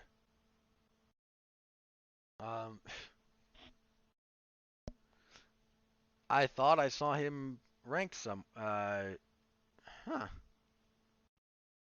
I mean, like I said, I don't think he is, but... And he was moving up here, so he shouldn't have been ranked at flyweight. You know what? He might have been 15 at flyweight and then got bumped after Manel Kopp got ranked, and they just carried over his listing for this fight for some reason.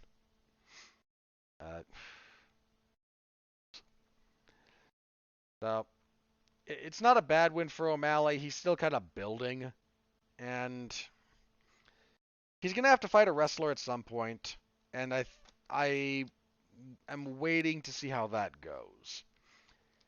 I think anyone who's just, does nothing but try to wrestle him will struggle, but someone who can mix things up, I think, will give him problems. But, guy got a win, an emphatic win, so he continues to do kind of what's expected. That was your main card. The Neal and Ponzinibbio fight, somewhat against expectations. Those two are...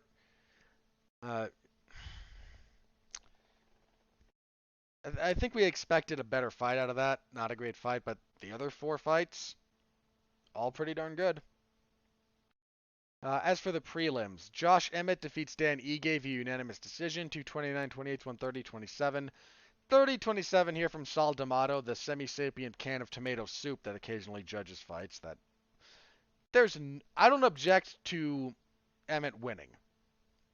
I gave Emmett the first and the third. There's no reason to give Emmett the second. Absolutely none. That's just a bad scorecard. Good enough win for Emmett, so he keeps kind of rolling at featherweight. Bantamweight fight. I'm going to wax a bit poetic here.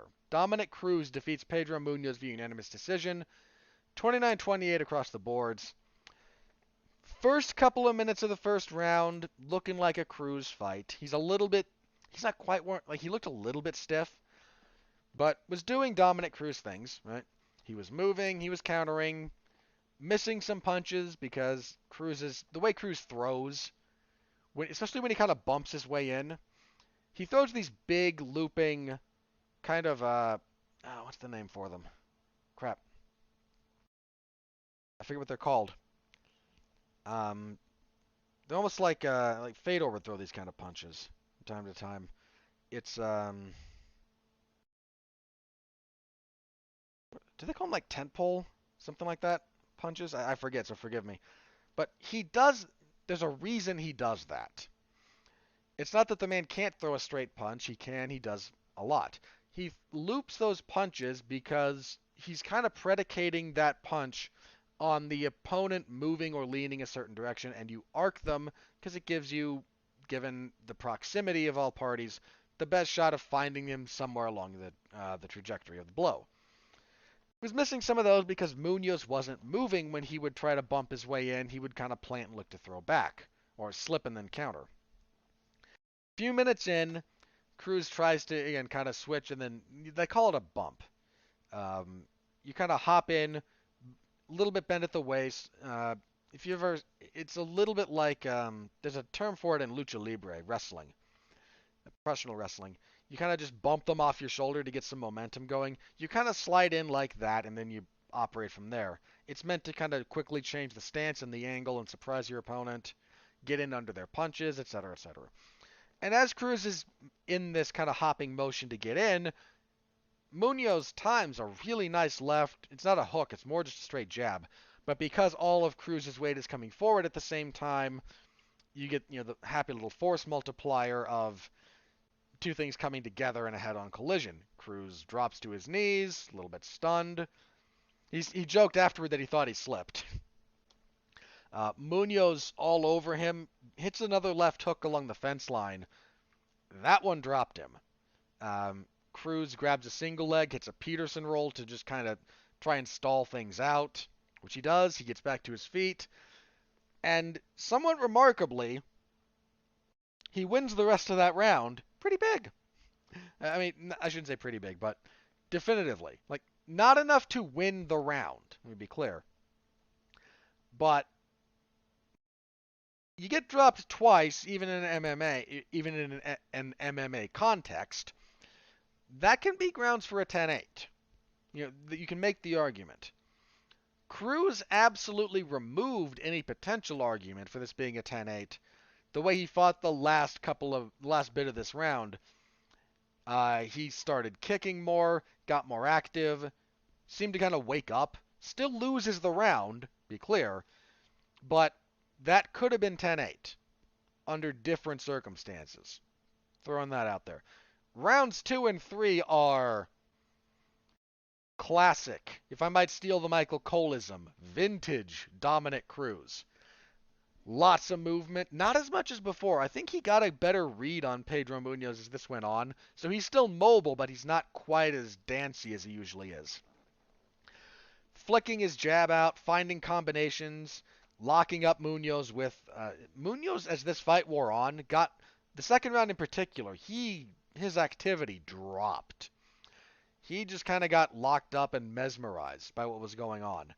Third round, he got a little bit more back into it, but still a clear third round for Cruz. Rounds 2 and 3, the best Cruz has looked in a while. Like, that was everything he used to be on the come-up. Great movement, great shot selection, mixing things in to keep his opponent off balance, making him miss, countering, just chef's kiss Dominick Cruz stuff in rounds 2 and 3. Gets the win. Probably the best Cruz. Look, Cruz didn't look great when he fought Casey Kenny. I didn't think it was as close as a split decision. But this was the first time he's really looked on form, probably since 2016 when he fought Faber. When he fought Garbrandt, he got out of sorts quickly because of what Garbrandt was doing. The Cejudo fight 4 years after that was what it was in some respects. Then you had the Kenny fight, which, again, just didn't... This here, this was... If you... Depending on when you came into the sport, you might not understand why so many people really, really hold Cruz's abilities in high regards. This fight would show you that. This was your fight of the night. And I think deservedly so. And there were some other good fights, but I think this was your fight of the night. Momentum swings and capped off by a wonderful performance. So I'm going to wax a little bit poetic here, but I'm going to say this about Dominick Cruz. I think because Dominick Cruz has been so successful for so long and achieved at such a high level, we don't quite understand, and I don't, and what I'm about to say is frequently used as a pejorative, and I do not mean it that way. But Dominick Cruz is maybe the greatest overachiever in MMA history. What I mean by that is the following: when people talk about overachievers, it's people who, based on a certain set of attributes and skills, you might look at and go, here's their ceiling, and they exceed it. I'm going to ask you a question, and I want you to think about it. What attribute, right? Not necessarily learned skill, but what attribute does Dominick Cruz have that you would want to take to build the perfect fighter, hypothetically? And people do this all the time. How do you build the perfect fighter? Well, they've got so-and-so's chin, and so-and-so's right punch, and so-and-so's left hook, and so-and-so's wrestling, and so-and-so's back taking, and so-and-so's front headlock sequence, and Mirko Krokop's left leg, and that kind of thing, right? What would you take from Dominick Cruz to build the perfect fighter? I mean, the man's got a great chin, it turns out, because Munoz has hit people with those same kind of punches, and they just go to sleep. And Cruz was, hurt by them, but dude's got a chin. I mean, Garbrandt hit him with some serious punches, and he got dropped, but he never, went out. And Garbrandt would put people to sleep. Still might if he hits them. He's got that kind of power. He's got a chin, but what you would point to ultimately is something like his footwork or his fight IQ, something like that. And it's not that fight IQ is not a valuable thing, but one, I might actually take Jon Jones's over his. Because I don't know of too many fighters who make fewer mistakes in the cage than Jon Jones. Compounded by the myriad of mistakes he makes outside the cage, but that's a different topic. But just when was the last time you watched a Jon Jones fight and he's making mistakes, right? He doesn't all that often, if ever. And certainly very rarely in sequence. So, again, what would you take from him? His cardio? He's got good cardio, but I think you can find others who are comparable or better, potentially. I'm not going to give you a list here, I'm just talking here. But what attribute would you take? Not punching power, not kicking power. He's got good kicking, but, he doesn't have great punching power. His wrestling? His better takedown artists. His submission game? I don't think he's got a submission to his name. Let me double check that real fast. I don't want to be a complete goober about that. His last submission win, he's got one. He submitted a fellow named Juan Miranda in 2006 to win the vacant promotional Total Combat lightweight title. Since then, decision, knockout, decision, technical decision, TKO, decision, knocked out Takei Mizugaki, decision. Yeah, one. So, I'm not saying the man couldn't choke the average person out, but would you rate his jiu-jitsu as a high-end weapon? He's not Charles Oliveira, he's not or Fabricio Verdum when you pick your jiu-jitsu operator, right? He's not those guys.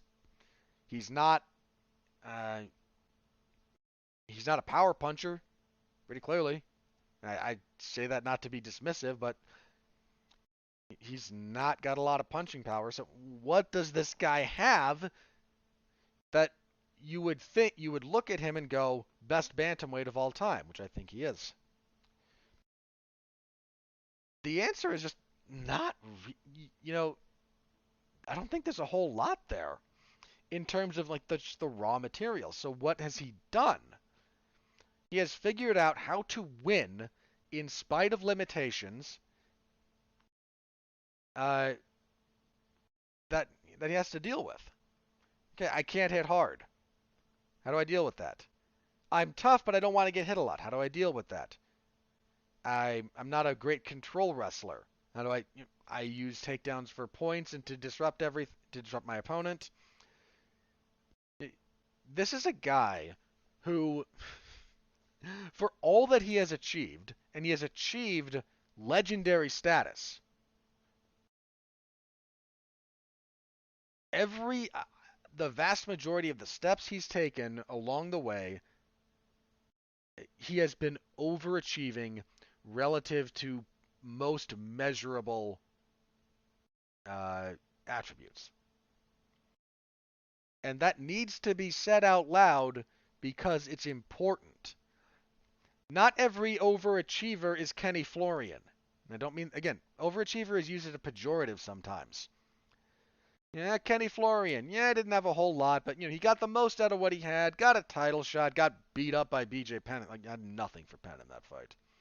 He had two lightweight title fights actually. He fought Sean Shirk for when they brought the division back. It was him and Shirk. He got controlled by Sean Shirk.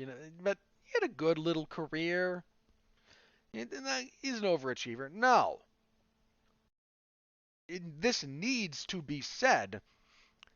You can overachieve and still achieve great things.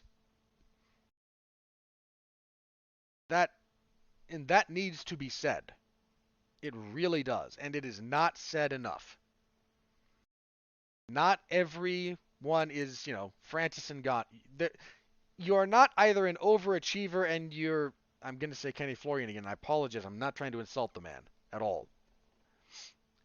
But, you might be a guy who earns a couple of token title shots and you don't ever get really close to winning it.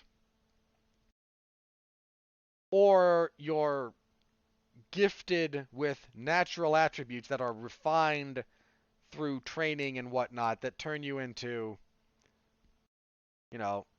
John Jones or Francis Ngannou, or you pick your Cain Velasquez. Like, I don't pick whoever you want, right? Some of these people that are just destined for greatness.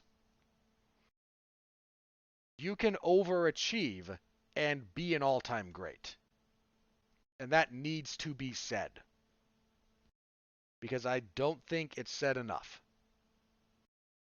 And Dominick Cruz is one of my favorite fighters to watch. I love watching that man fight. And if you don't like the guy because of his personality, I'm not here to advocate for that. Right? Your fandom is your own. I'm not going to police it.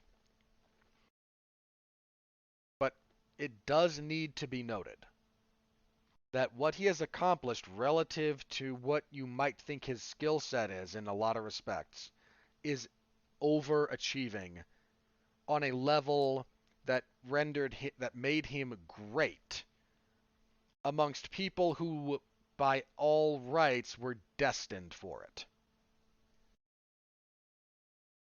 So just because you might have a different road if you're having to overcome a lack of certain attributes, but do not take overachieving as a pejorative, and do not take overachieving to mean that all you get is, a couple of token shots at the top, or maybe a miracle once or twice. Matt Serra became UFC welterweight champion. That's certainly an overachievement relative to who Matt Serra was as a fighter for the vast majority of his career. Dominick Cruz is my opinion, the greatest bantamweight of all time.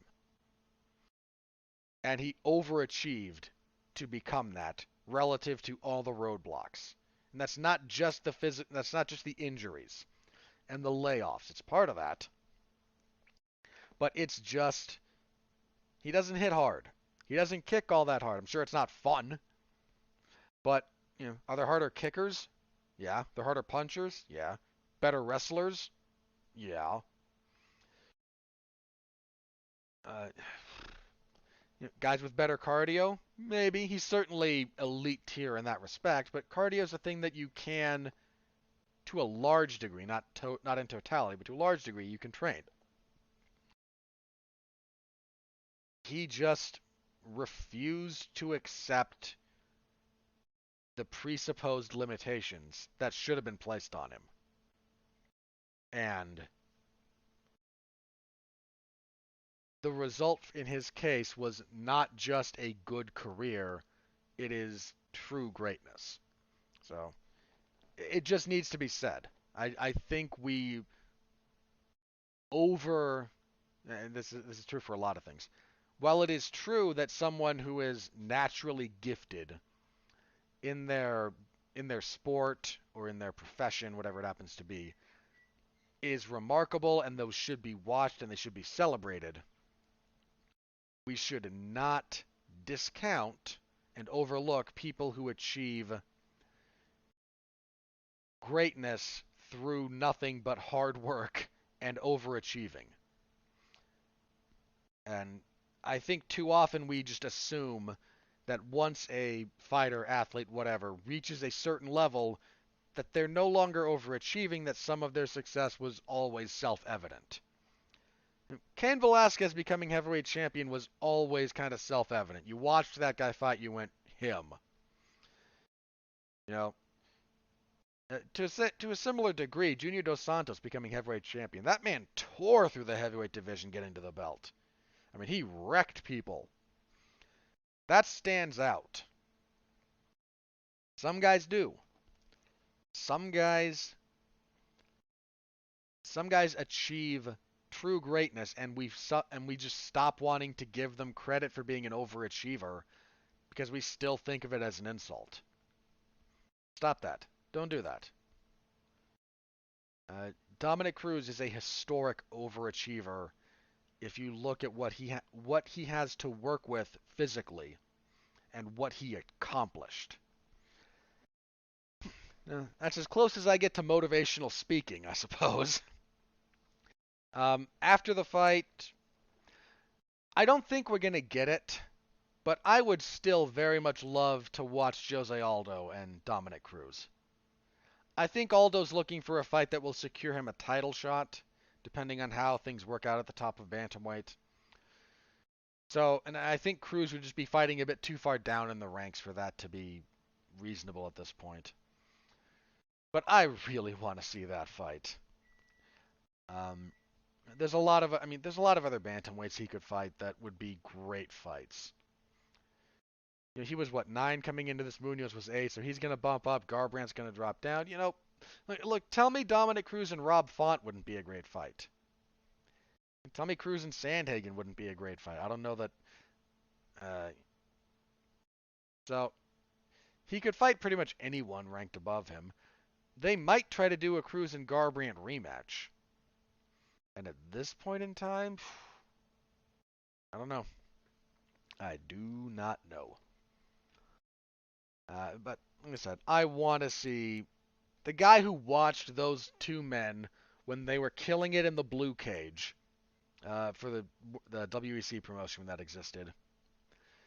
Seeing the guy who was the featherweight destroyer and god king of featherweight in Jose Aldo, and the man who ruled bantamweight in Dominick Cruz, seeing those two square up, I would just like to see it. That's all I'm saying. Okay, next up. Tai Tuivasa defeats Augusto Sakai via knockout punches, 26 seconds of the second round. Not a great fight. I don't have a whole lot to say here. Sakai just, I don't know, he can't pull the trigger anymore. I don't know. He looked good for a while, but he has fallen off a cliff. One of your breakout guys for 2021, believe it or not, Bruno Silva, who was kept out of the UFC. He was signed, when was it? He was actually signed in May of 19. But USADA messed him up. And God, USADA. I don't want to get on that. I don't want to get on that horse at the moment. Finally debuts in June of this year, and 3 fights in a row, 3 finishes. He knocks out Wellington Turman in the first, TKOs Andrew Sanchez in the third round, and last night TKOs Jordan Wright 90 seconds into the first round. Technically 88, but I don't mind rounding there. We're going to get to another Brazilian standout from this year in our next fight, but Bruno Silva, man, you're a middleweight in the UFC. That guy's a problem. That guy's a real problem. He's a big guy for the division. got good power, good shot selection. He's gritty. If you watch his fight with Andrew Sanchez, he was down 2 rounds and came back to win that fight. That's a problem right there. Pay attention to that guy. So that was that was part of the prelims. The early prelims, one of the other middleweight Brazilian standouts to come out of this year, Andre Muniz defeats Eric Anders via armbar 313 of the first. Now, Muniz had fought in the UFC before this year. He fought once in 19, once in 20. But 2021, he broke Jacare Souza's arm with an armbar earlier back in May. Hits basically the same armbar here on Eric Anders. Anders taps, whereas Souza was like, yeah, sure, break it. Andre Muniz has had a darn good year as far as that goes. Both of those gentlemen might appear on my breakout fighter of 2021. I don't know where exactly. I'm not entirely sure who's taking the top spot either. I think I know, but I got to double check a few things on that. And in fairness to breakout for 2021, this upcoming fight night, I'm not trying to transition yet, but Chris Daukaus debuted last year, for the UFC. Fought twice this year. If he caps off 2021 by beating Derek Lewis, he's going to be somewhere on that list. But Muniz, nice armbar here. Just Muniz, another guy at middleweight who people are going to duck because there's not a lot of name value in beating him, and he is dangerous. Women's flyweight, Erin Blanchfield defeated Miranda Maverick via unanimous decision, 30-27 across the boards. Pretty even on the feet. Might even have leaned towards Maverick there, but every time they tied up and they got to the ground, Blanchfield's top control, her passing, domination on the ground. Blanchfield won one of the EBIs a few years ago. And I saw it. I can't remember exactly which one it was, the number, but I was watching that event. I miss the EBI, man. I like their rule set. But, as soon as the Danaher Death Squad guys started winning all the time and it no longer became a decent promotional vehicle for selling 10th Planet Jiu-Jitsu, Eddie decided to do something else. Yeah, good win for Blanchfield here. She's really good on the ground. That's someone we should be paying attention to at flyweight. Featherweight, Ryan Hall defeats Derek Minner via unanimous decision, 30-27 twice, 129-27. I don't object to 29-27. That gives Minner one of the rounds. I forget which round could have been his. The first? I gave him one. I might have given him the first. But giving Hall a 10-8, third? Yeah, a 10-8 third round for Hall, totally justifiable. No issues there. Pretty good stuff from Hall overall. He's still got some funky entrances that are going to get him hurt, but Minner couldn't quite capitalize on them. The way Hall closed out the third, a lot of mount work. He had some really nice triangle sequences in the third round. Some of them he had the legs backwards, and I'm not sure why. It might have been for control purposes. It might have been trying to transition to another move. Look, I am not going to sit here and even remotely second question Ryan Hall's jiu-jitsu skills and decisions. Like, that man has forgotten more about how to grapple than I will ever know at this point. It was just an odd thing that I observed, and I assume he had a reason for it, so. But it had some decent leg attacks. Third round, he spends most of it in mount. Like, once he decided, okay, I'm not going to play around with the legs too much and just went for more conventional jiu-jitsu choices. It passed like butter almost, full mount, long time there looking for an arm triangle. I thought he had more chances to really secure it than he took. Again, he might have been feeling something that I couldn't see, but a little bit weird in that respect. But a good win for Ryan Hall. I like watching that guy fight. It's weird, it's different, and as MMA tends to be a bit more homogenized at this point in time, I will take that. And kicking off the main card, Jillian Robertson defeats Priscilla Cachoeira via rear naked choke, 4:59 of the first. The UFC needs to cut Priscilla Cachoeira. Not only is she not good, she missed weight here. She weighed 129. Like, you missed by 3 pounds for the non-title fight. It's not good. Then, when it came to the finishing sequence, Robertson gets the back, gets the choke, and you can see what Cachoeira does. She reaches back with her right hand, and she just thumbs Robertson in the eye. Robertson doesn't. The referee kind of gives her a bit of a knock it off. Robertson gets away from the thumb, and then she does it again. Like, in full view of the camera, and I get that you're getting choked. And as a, I don't know, last-ditch kind of self-defense move, okay, you thumb the eye. But in the context of being a professional fighter, to do it deliberately twice, no. This woman should not be in the UFC. She never should have been in the UFC. Like, she came in because she's a sparring partner of Jessica Andrade. In her first fight, she gets just obliterated by Shevchenko, Valentina. Like, she lost her first 3 fights. None of them were close. She wins a couple of fights against iffy opposition.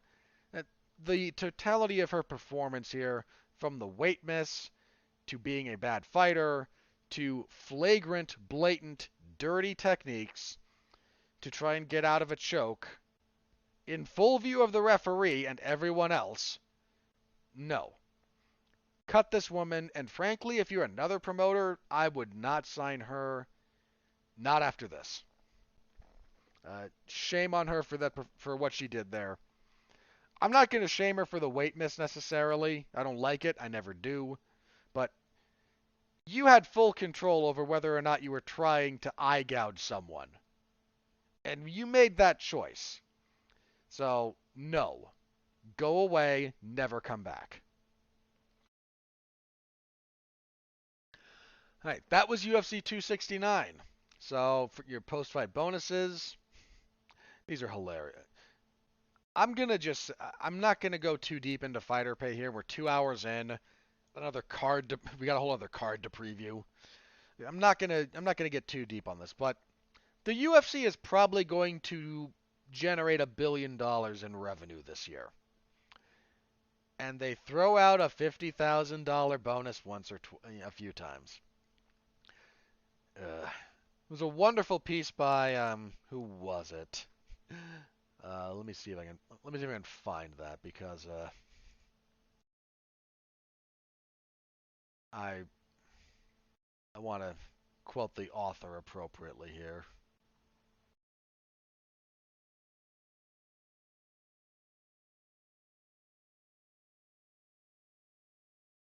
Yeah, Ben Folks wrote this wonderful piece about fighter pay and the idiots who make arguments about it over at Co-Main Event.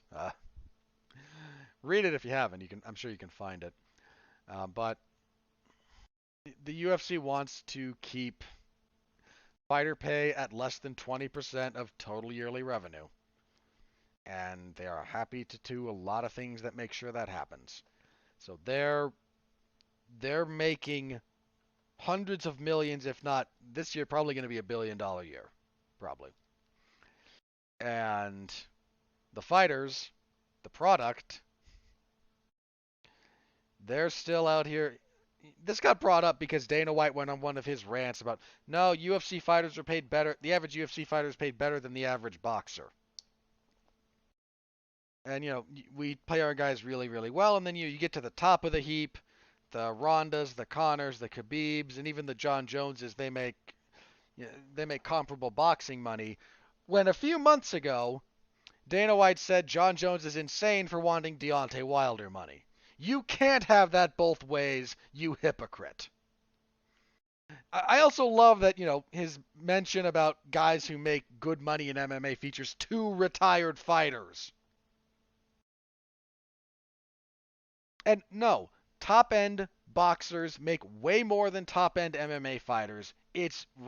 There's no argument here. None. No argument. There is no actual argument about fighter pay anymore.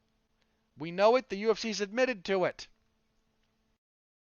anytime when documents admit it, uh, they've said it in court. Every investment firm that researches the UFC says it. Everyone says it. You you know what this is like? This is like putting. I shouldn't say putting a gun against somebody's head, but if you give someone truth serum and say, "Are you doing X?" and they say, "Yes, we're doing X," and then once or twice a year, that same person says, "No, you shouldn't worry about us doing. We're not doing X," and a segment of the people believe them. It's ridiculous.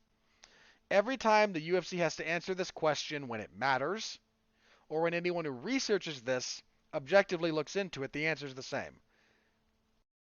Fighters in MMA in the UFC are paid less than 20% of yearly revenue. That's it. Full stop. They're underpaid. So, anyway, promise I wouldn't get too deep into that. Bonuses. Point being, they're giving the same $50,000 bonus they've been giving for, what, a decade? Meanwhile, they're rolling in cash. So, fight of the night I mentioned, Dominick Cruz, Pedro Munoz, no issues. Performances, there are several. Charles Oliveira, Julianna Pena, Kai Kara-France, Sean O'Malley, Tai Tuivasa, and Bruno Silva. Would not have given Sean O'Malley one, personally. I wouldn't have given Tuivasa one either, to be candid. But I don't make those decisions. No issue with Oliveira and Pena, slam dunk, absolutely. Kara-France, easy. I don't object to Bruno Silva getting one either. Again, just not a fan of. Wouldn't have done it, but I don't run the UFC. I run this podcast, and with varying degrees of low-level success, I suppose. Anyway, that was UFC 269. You can read my full report in the MMA Zone of 411mania.com. I thank you very much if you do so. To the people who stopped by live, I appreciate you more than you know. I do live play-by-play over in the MMA Zone of 411 Mania for these things. And the comment zone is usually a little bit dead. I think a lot of the people that were watching MMA for a while when I started doing this have kind of fallen away from it. 411's a more professional wrestling-oriented website anyway. But I do thank all of you who stopped by and brighten my day just a little bit when you leave comments for my MMA coverage. Also, the account that is allegedly the Iron Sheik was there and giving us updates on the Ring of Honor Final Battle event. So, thank you very much, Sheiky. All right, let's move on. Let's preview the last event for the UFC of 2021. I told you all this was going to be long. This preview shouldn't take that long at least, but UFC on ESPN plus 57. Main event. Derek Lewis versus Chris Daukaus. I don't hate this fight. I mean, it's heavyweight, so, there is certainly some kind of adverse reaction, but I don't hate it. I don't hate the fight. What did Derek Lewis do recently? Hang on. He got stopped by Cyril Gane earlier this year, back in August. That was a bad night for him, man. Gane took him to the woodshed. He had a rough first round against Curtis Blades, too, and then came back, knocked him out in the second. Yeah, he had a 4-fight winning streak snapped by Gane. Whereas Daukaus is undefeated in the UFC. 4 fights in the UFC, 4 finishes.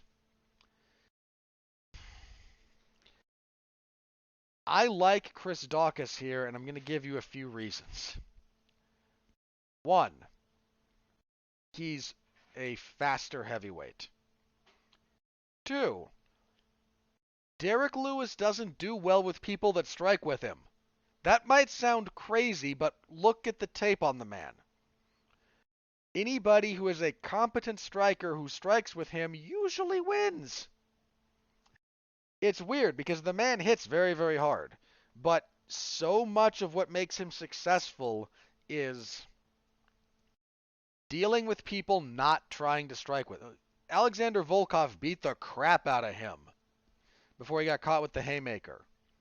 Mark Hunt beat the crap out of him. He's a scary knockout artist in a lot of respects, but if you look at the people that he's beaten, Blades beat him up until Blades tried to wrestle. Alexei Oleinik, yeah, tried to wrestle him. Ilir Latifi tried to wrestle him. I thought Latifi won that fight, by the way. Blagoy Ivanov tried to wrestle him. JDS struck with him, stopped him in the second round. Daniel Cormier, okay, Cormier out-wrestled him. Not surprising, Daniel Cormier. Volkov beat him up. He beat Francis in that weird fight where neither of them engaged, one of the worst fights ever. Fought Mark Hunt. What did Mark Hunt do? Mark Hunt struck with him happily, beat the crap out of him. Travis Brown tried to wrestle him, got knocked out. That's kind of the pattern here. If you're willing to strike with the guy, I'm not saying it's easy. It's very much not. But he actually struggles with strikers. You try to grapple the guy and wrestle him, he knows how to deal with that, and he does quite competently for the most part. Dawkins is going to strike with him, I think. Might do some clinch work and dirty boxing, but he's not going to be shooting doubles. 3, I think Dawkins has a better gas tank, and I think he might be able to force a pace that Lewis can't maintain. Look, Lewis might land a good punch and might knock him out. I'm not telling you to bet your mortgage on this or anything, but I like Dawkins here. Fast hands, willing to strike, lighter on his feet. I think Lewis is going to be in trouble here. I really do. I'm picking Dawkins there.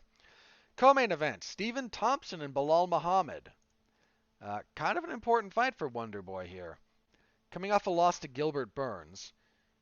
Muhammad's not quite the takedown artist that Burns is, but he's more than willing to wrestle and clinch up to ice rounds.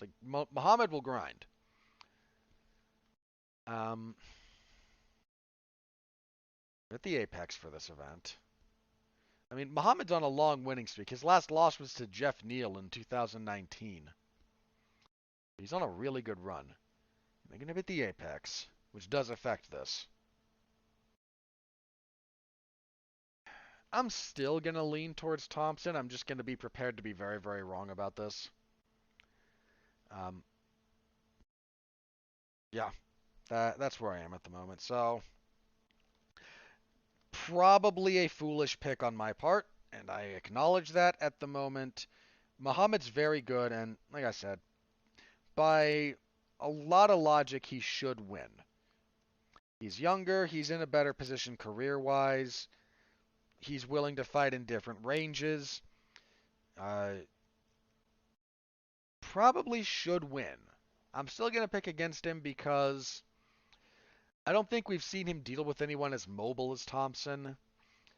And maybe I'm still a little bit too sentimentally attached to Wonder Boy.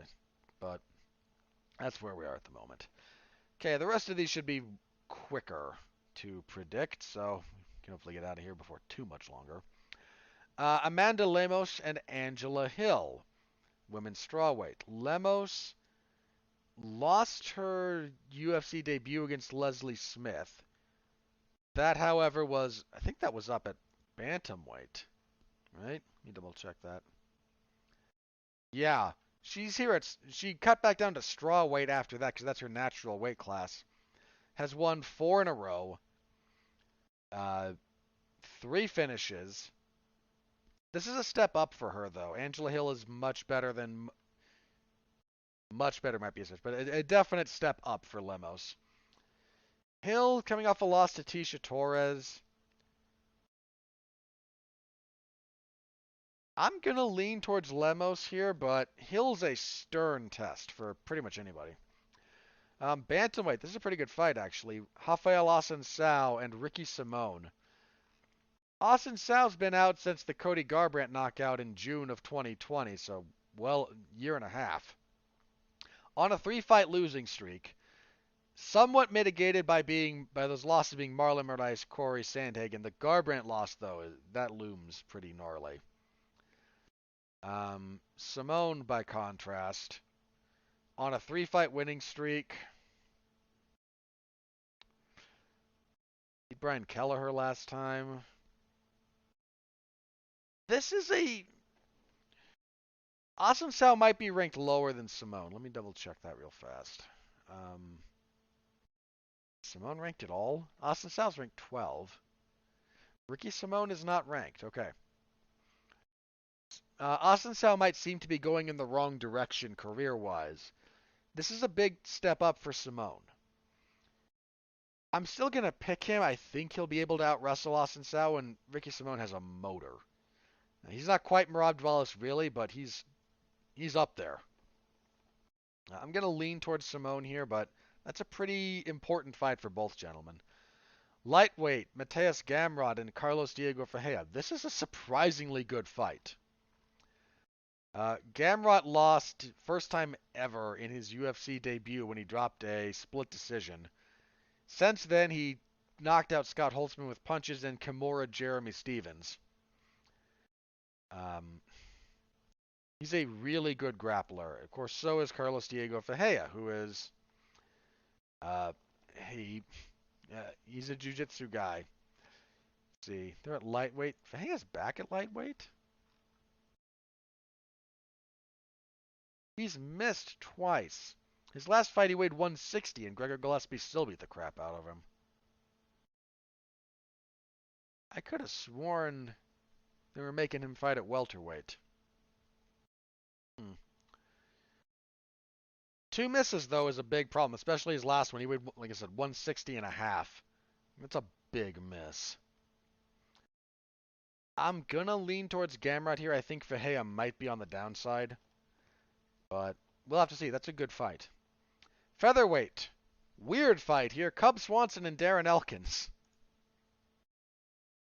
A weird fight, man. Swanson was last seen at the Reyes and Prochazka event on May 1st, getting stopped for the body kick by Giga. Elkins, by contrast, on a 2-fight winning streak, per usual, he got the crap beat out of him in the first round of both of those. I'm going to pick Cub Swanson here. I'm kind of to the point where I can't pick Darren Elkins. I think he's still going to win fights, but I can't pick him to win. I mean, Cub's real long in the tooth as well, but I think Cub's going to do some damage to him. He might persevere and still get the win, might Elkins, but I'm going with Swanson. As for the prelims, middleweight, Dustin Stoltzfus and Gerald Meerschaert. I feel okay picking Meerschaert here. On a 2-fight winning streak, his win over Mahmoud Muradov was a big one. Muradov I still think quite highly of as a prospect. But he gassed himself out trying to finish Meerschaert, and Meerschaert made him pay. Yeah, going with Meerschaert. Bantamweight, Hani Barcelos and Victor Henry. Hani Barcelos. Been with the UFC for a while, actually. Sorry, not a while. A lot of fights since 2018. Lost to Timur Valiev. That was a pretty good fight. I'm going to pick Barcelos here. Heavyweight. God, there's 2 of them. There's another one further down. God, why? Heavyweight. Justin Tafa and Harry Hunsucker. Tafa's in kind of a must-win scenario here. 1-3 in the UFC. Not good. Hunsucker lost to Taito Ivasa. Yeah, I'm gonna pick Tafa, but this is kind of do or die for him. Women's flyweight, Sajara Eubanks and Melissa Gatto. Boy, they are throwing Eubanks a gimme here. Eubanks coming off of a win. But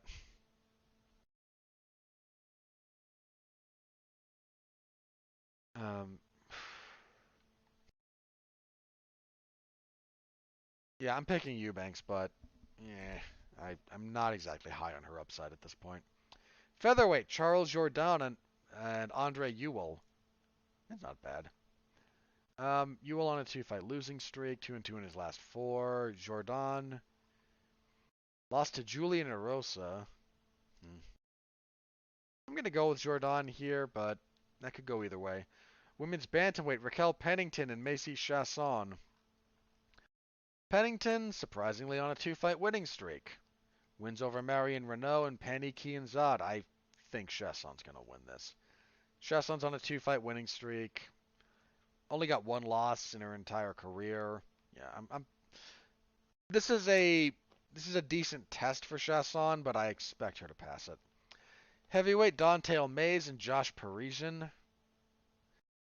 Parisian? I think Parisian. God. Dante Mays is 1-2 in the UFC. Beat Roque Martinez. God, that fight. This fight sucks. There's no winner. There's only losers here. Kicking everything off. Matt Sales against Jordan Levitt. Sales been 50-50. Been out over a year. Almost. He's been out over 2 years by the time this fight will happen. He was last seen being hit with a twister by Bryce Mitchell in December of 19. Levitt, I believe, is 1-1 in the UFC.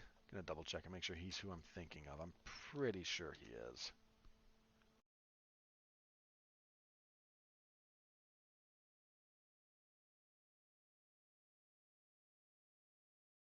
Record. Yeah, he's 8-1. Coming off of a loss to Claudio Puelles. Puelles has turned out to be pretty darn good.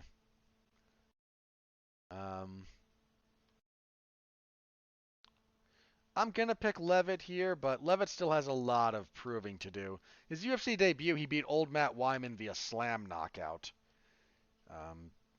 So Levitt's got some proving to do. I mean, it's not like Sales is in a great place either.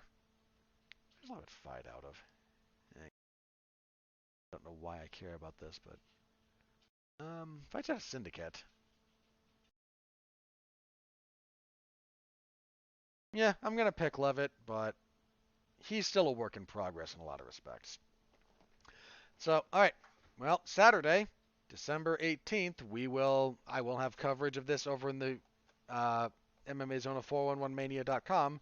So please do stop by, say hello if you're so inclined. I appreciate it. All right.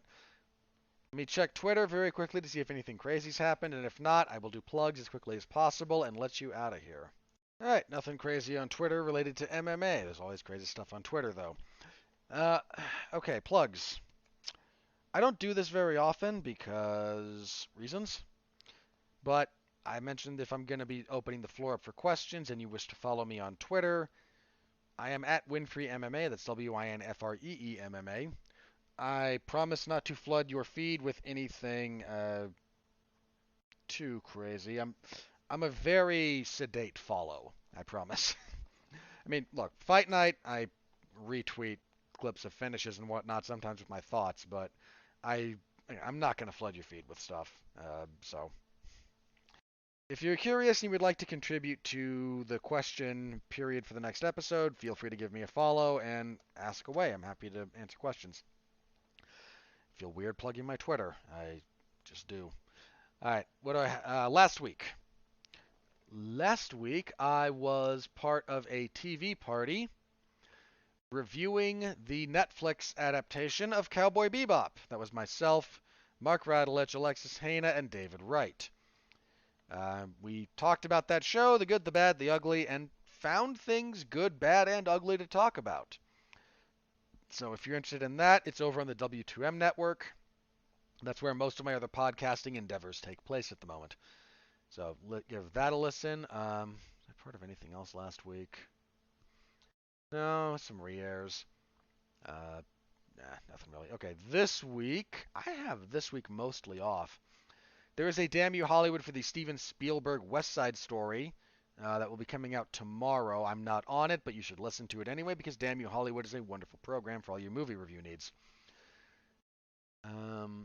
I think mostly this upcoming week it's just going to be, there's a bunch of re-airs of stuff, but I don't plug my re-airs here. Unless you want me to, I suppose. I could if you're interested. Let me know. So just my spate of usual coverage. AEW's Dark Elevation on Friday. MLW, I don't know if this is going to be Wednesday or Thursday. This last episode of Fusion Alpha moved to Thursday. I know their next limited series, which is how they're structuring these things now, is going to be their like MLW Azteca. thing, and that's going to be on Thursday, so I don't know if this will be Wednesday or Thursday. Whenever it comes out, I will review it. Friday, WWE SmackDown. And then Saturday, UFC on ESPN plus 57. That's my coverage stuff. Those are in the wrestling or MMA zones of 411mania.com if you're interested, and I hope you are. That's it for me. Long podcast. Hope you just will have been happy to bear with me. 269, a lot of stuff to unpack. So next week, review of UFC on ESPN plus 57. Now our next event isn't until January 15th. So let me pull up my calendar real fast. So next week we'll have a review. The 26th we might be off. But I don't like taking that much time off. Because we could theoretically be off the 26th and the 2nd.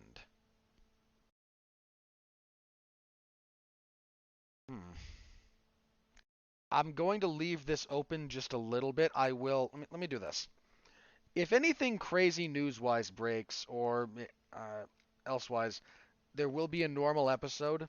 If not, one of those two, I will have something up here for you to listen to.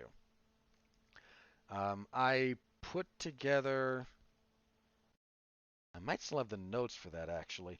There was a down period of time in 2020 where I wanted to keep content out, so I did some, profiles. Some retrospectives on fighters. And I had one most of the way done for Josh Barnett. So I might be able to finish that one. Again, with 2 weeks off, I will almost certainly find something to put up there on one of those weeks. So I hope you'll just kind of bear with that being a little bit open-ended at the moment. We will be back for certain on the 9th of January 2022 to preview UFC on ESPN plus 58. Calvin Kattar and Giga Chikadze. That's a good fight.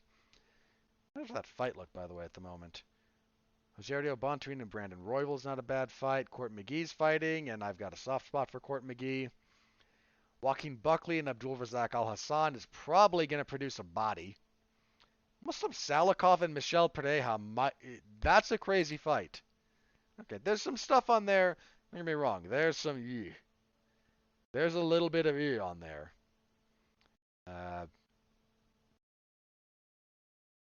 Yeah, there's some stuff that I'm not looking forward to, but there's some good stuff there. They can put together a decent main card.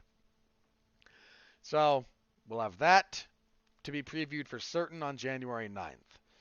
Until next time, back here next week. We might have some more clarity next week by the time the show rolls around too. So hopefully that. All right, I'm out of here. You're out of here. Thank you very much for listening. As always, thank you for all of your likes, comments, subscriptions, reviews, shares. All of it helps. Thank you again, everyone. Hope you're having a good Christmas season. Hopefully I don't offend anyone with that. Until next time, as always, stay safe out there and continue to be well, be safe, and behave.